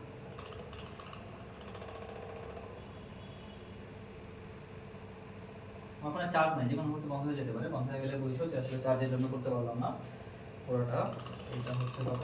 x অক্ষ, এটা হচ্ছে কত? y অক্ষ, এটা হচ্ছে x প্রাইম, এটা হচ্ছে কত? y প্রাইম, এটা হচ্ছে কত মূলবিন্দু। দেখি একটু চার্জের অবস্থা চলতেছে কিনা এখনো পর্যন্ত। আরে বাবা, লাল দাগ চলে আসছে। যাকে এটা শেষ করা যাবে। তাহলে হচ্ছে আমাদের হচ্ছে এখানে আমাদের অবিচ্ছিন্ন শ্রেণী ব্যাপ্তি লাগবে। 23.5 থেকে শুরু করি। হ্যাঁ, কি করি? 23.5 থেকে কি করি? শুরু করি। হ্যাঁ, আমার এখানে কি কি লাগবে আমি একটু বলি, আমাদের কাছে জিনিসগুলো আছে, হ্যাঁ, যে কারণে আমরা করবো না। আমাদের অবিচ্ছিন্ন শ্রেণী ব্যাপ্তি লাগবে। কি লাগবে? অবিচ্ছিন্ন শ্রেণী ব্যাপ্তি, অবিচ্ছিন্ন শ্রেণী শ্রেণী সীমা। মানে আবার বারবার বলতেছি অবিচ্ছিন্ন শ্রেণী ব্যাপ্তি, অবিচ্ছিন্ন শ্রেণী সীমা লাগবে। এটা আমরা এর আগে বের করছি অবিচ্ছিন্ন শ্রেণী সীমা। অবিচ্ছিন্ন শ্রেণী সীমার পর আমাদের লাগবে হচ্ছে কি? আমাদের লাগবে হচ্ছে শ্রেণীর মধ্যমান। কি লাগবে? শ্রেণীর মধ্যমান। এটা আমরা আগে বের করছি। শ্রেণীর মধ্যমান আমি আগে বের করছি কয়েকবার, আমার মনে একবার মুখস্থ হয়ে গেছে। হ্যাঁ, তো শ্রেণীর মধ্যমান বের করছি। তাহলে শ্রেণীর মধ্যমান যদি বের করি, তাহলে এইটা আয়তলেখটা অঙ্কন কিভাবে করব? তাহলে এখানে যদি আমি 23.5 দেই, তাহলে তার আগে আমার কি একটা ছেদ চিহ্ন দিতে হবে। ছেদ চিহ্ন দিয়ে দিলাম 23.5। এই ছেদ চিহ্ন মানে হচ্ছে এখানে তো শূন্য ছিল, শূন্য থেকে এই 23.5 পর্যন্ত এই 23টা সংখ্যা বা 23.5টা গণসংখ্যা এই একটুকু জায়গার মধ্যে চেপে আছে। হ্যাঁ, এটা ছেদ চিহ্ন দিয়ে প্রকাশ করবো। তাহলে 23.5, পরেরটা হচ্ছে 33.5, পরেরটা হচ্ছে 43.5, পরেরটা হচ্ছে কত? 53.5, পরেরটা কত? 63.5, তারপরটা হচ্ছে কত? 73.5, তারপরটা কত? 83.5, তারপরে কত? 93 কত? 93 কত? 5। তাহলে এখন তাহলে আমাদের এখানে হচ্ছে কত? 23.5, 33.5। আচ্ছা, অবিচ্ছিন্ন শ্রেণী ব্যাপ্তি লাগবে। আচ্ছা, শ্রেণীর মধ্যমানটা আমাদের আপাতত লাগতেছে না। শ্রেণীর মধ্যমান কত কাজে লাগবে? আমরা হচ্ছে গণসংখ্যাটা একটু দেখি। গণসংখ্যা ছিল কত? আমাদের প্রথমে 4 ছিল। কত ছিল? 4। তাহলে x অক্ষে কত ধরবো? x অক্ষে ধরবো হচ্ছে 1 ঘর সমান সমান কত? 2 একক ধরি। 1 ঘর সমান সমান কত ধরি? 2 একক ধরি। 1 ঘর সমান সমান হচ্ছে সরি 2 ঘর সমান সমান কত? 1 একক ধরছি আমরা। 2 ঘর সমান সমান 1 একক ধরছি, এবং y অক্ষে কি করব? 1 ঘর এক ভর সমান সমান হচ্ছে 2 একক। এক ভর সমান সমান কত? 2 একক। তাহলে আমাদের গণসংখ্যা ছিল কত? গণসংখ্যা ছিল 4। গণসংখ্যা ছিল কত? 4। কত ছিল? 4। তাহলে 8 হবে। এই যে এখানে 8। গণসংখ্যা ছিল কত? 8। তাহলে এই যে এই জায়গাটা একটা কত হয়ে যাবে? দাগ হয়ে যাবে।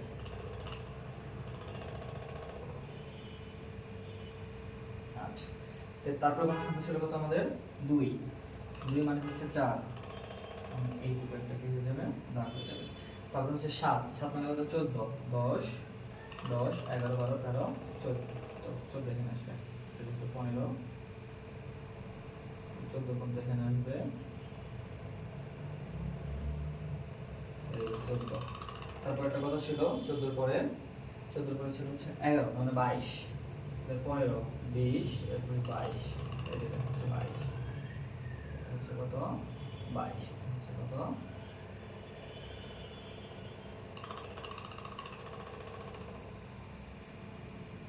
এটা হচ্ছে 22।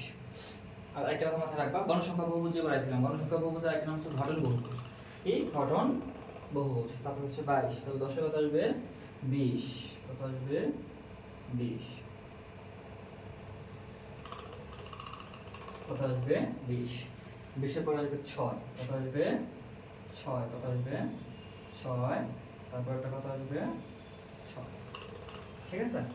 আচ্ছা, এই হচ্ছে আমাদের আয়তলেখ। এই হচ্ছে মূলত আমাদের আয়তলেখ। আয়তলেখের সাহায্যে যদি আমরা প্রচুরক নির্ণয় করতে চাই, তো এটা হচ্ছে আয়তলেখ অঙ্ক। তোমাকে যদি শুধুমাত্র নরমাল আয়তলেখ অঙ্কন করতে বলে, তাহলে তুমি আয়তলেখ বের করে ফেললা। আয়তলেখের পর তোমাকে যদি এখন প্রচুরক বের করতে বলে, কি বের করতে বলে? প্রচুরক বের করতে বলে। আয়তলেখের সাহায্যে প্রচুরক যদি তুমি বের করতে চাও, তাহলে তুমি কি করবা? এই দেখো, আয়তলেখের শীর্ষবিন্দু কোনটা? এইটা এবং এইটা। আর নিম্নবিন্দু হচ্ছে এইটা এবং এইটা, এই দুইটা। তাহলে তুমি কি করবা? এই দুটো হচ্ছে তুমি যোগ করে দিবা। এই কোণাটার সাথে যোগ করবা কোনটা? এইটা স্কেল দিয়ে করো সুন্দর করে, হ্যাঁ? আর এটার সাথে যোগ করবা কোথায়? এখানে যোগ করবা।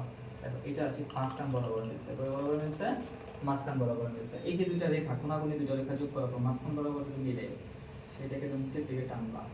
কি করবা? নিচের দিকে টানবা।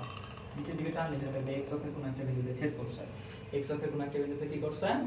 ছেদ করছে। তাহলে এক্স অক্ষে যে বিন্দুতে ছেদ করবে, সেই বিন্দুটাই হবে হচ্ছে কি তোমার আয়তলেখের সাহায্যে প্রচুরক। তাহলে প্রচুরক কত হবে দেখো তো? তাহলে সেই ক্ষেত্রে প্রচুরক হবে হচ্ছে কত? তোমরা লিখবা, মনে করো x প্রান্ত যথাক্রমে x অক্ষ, y প্রান্ত যথাক্রমে y অক্ষ এবং ও মূল বিন্দু। x অক্ষে 2 ঘর সমান সমান কত? 1 একক, এবং y অক্ষে 1 ঘর সমান সমান 2 একক ধরে অবশ্যই শ্রেণীব্যাপ্তি তো লিখবে, শ্রেণীব্যাপ্তি থাকবে। তো উপাত্তসমূহ কি করি আমরা? চক্রাকৃতি স্থাপন করি। চক্রাকৃতি স্থাপন করলে আমাদের যে আয়তলেখ পাওয়া যায়, আয়তলেখের প্রান্তীয় বিন্দু দুইটা। প্রচুরক শ্রেণীর যে লেখটা থাকবে, স্তম্ভ থাকবে, প্রচুরক শ্রেণীর স্তম্ভের প্রান্তীয় বিন্দু দুইটা, তাদের পার্শ্ববর্তী দুইটা স্তম্ভের প্রান্তীয় বিন্দুর সাথে কি করে? যোগ করি। যোগ করলে তারা মোটামুটি এখানে একটা বিন্দু দিবা। মনে করবো যে এই বিন্দুতে ছেদ করে, তাহলে এই বিন্দু থেকে x অক্ষের উপর একটা লম্ব আঁকি। এই বিন্দু থেকে x অক্ষের উপর মনে করো তুমি এপি লম্ব আঁকলা। কি আঁকলা? এপি লম্ব আঁকলা। এপি লম্ব x অক্ষকে যে বিন্দুতে ছেদ করে, সেটাই হচ্ছে কি আমাদের প্রচুরকের মান। তাহলে এইটা কোন বিন্দুতে ছেদ করে? 53.5। তারপর দুইটা 55.5। তারপর হচ্ছে কত? 55.5। 55.5 এর পরে যাবে হচ্ছে কত? তিনটা ঘর যাবে। তিনটা ঘর মানে 6 বাড়বে। তাহলে 53.5 আর 6 59.5। আরো হাফ গেছে, হাফ বেড়ে যাবে আরো 1, তাহলে 60.5। তাহলে প্রচুরক আসছে কত? 60.5। কত আসছে? 60.5। তাহলে আমরা কিন্তু আসলে বের করতে পারলাম। আমরা কিন্তু আসলে কি করতে পারলাম? বের করতে পারলাম আয়তলেখের সাহায্যে কি নির্ণয়? প্রচুরক নির্ণয়, হ্যাঁ? আচ্ছা, তাহলে এটা গেল। এটা যাওয়ার পর আমরা যদি চাই এই গঠন বহুভুজ বা গণসংখ্যা বহুভুজ আমরা তৈরি করব হচ্ছে কি এই আয়তলেখের সাহায্যে গণসংখ্যা বহুভুজ তৈরি করব। সেটা একটু আমি এখানে টপিকসটা লিখে দিই। আয়তলেখের সাহায্যে গণসংখ্যা বহুভুজ কিভাবে নির্ণয় করে। আয়তলেখের সাহায্যে গণসংখ্যা বহুভুজ আমরা আসলে কিভাবে নির্ণয় করব আমরা একটু দেখা দিই, হ্যাঁ? আয়তলেখের সাহায্যে কি গণসংখ্যা বহুভুজ আসলে আমরা কি করব, কিভাবে নির্ণয় করব, ঠিক আছে? এটা আমরা কাটাকাটি করতে গেলে ঝামেলা হয়ে যাবে, এটা মুছতে গেলে আমাদের আরো সমস্যা। আচ্ছা, এটা হচ্ছে তবে না এটা নিব। ওকে, না লাস্ট টপিকস। এটা লাস্ট টপিকস। এটা পর এটা সাধারণত পরীক্ষা খুব কম আসে। তারপর হচ্ছে একটু দেখা দিই, সাধারণত কি আসে? খুবই কম আসে। তারপর দেখা দাও। আচ্ছা, তাহলে আমাদের 53.5 থেকে 63.5 এটা ছিল হচ্ছে আমাদের 20। কত ছিল? 20। 10 20 এটা হলো শুধু 22 থাকবে। থাকবে 22। আচ্ছা, এই হচ্ছে আমাদের আয়তলেখ। আয়তলেখ যদি করি তাহলে তাদের মধ্যবিন্দুগুলো কত হবে? এই যে এখানে 28.5 কোথায় আসবে? 28.5। মধ্যবিন্দু কত? 38.5। মধ্যবিন্দু কত? মধ্যবিন্দু হচ্ছে তোমার কত? 38 48.5। মধ্যবিন্দু হচ্ছে 58.5। লেখাগুলো হয়তো বুঝবা না, মুখে বলতেছি মনে রাখো। 68.5 মধ্যবিন্দু কত? একদম মাঝখানেটা 68.5। তারপরে কত আসবে? 78.5। তারপরে আসবে হচ্ছে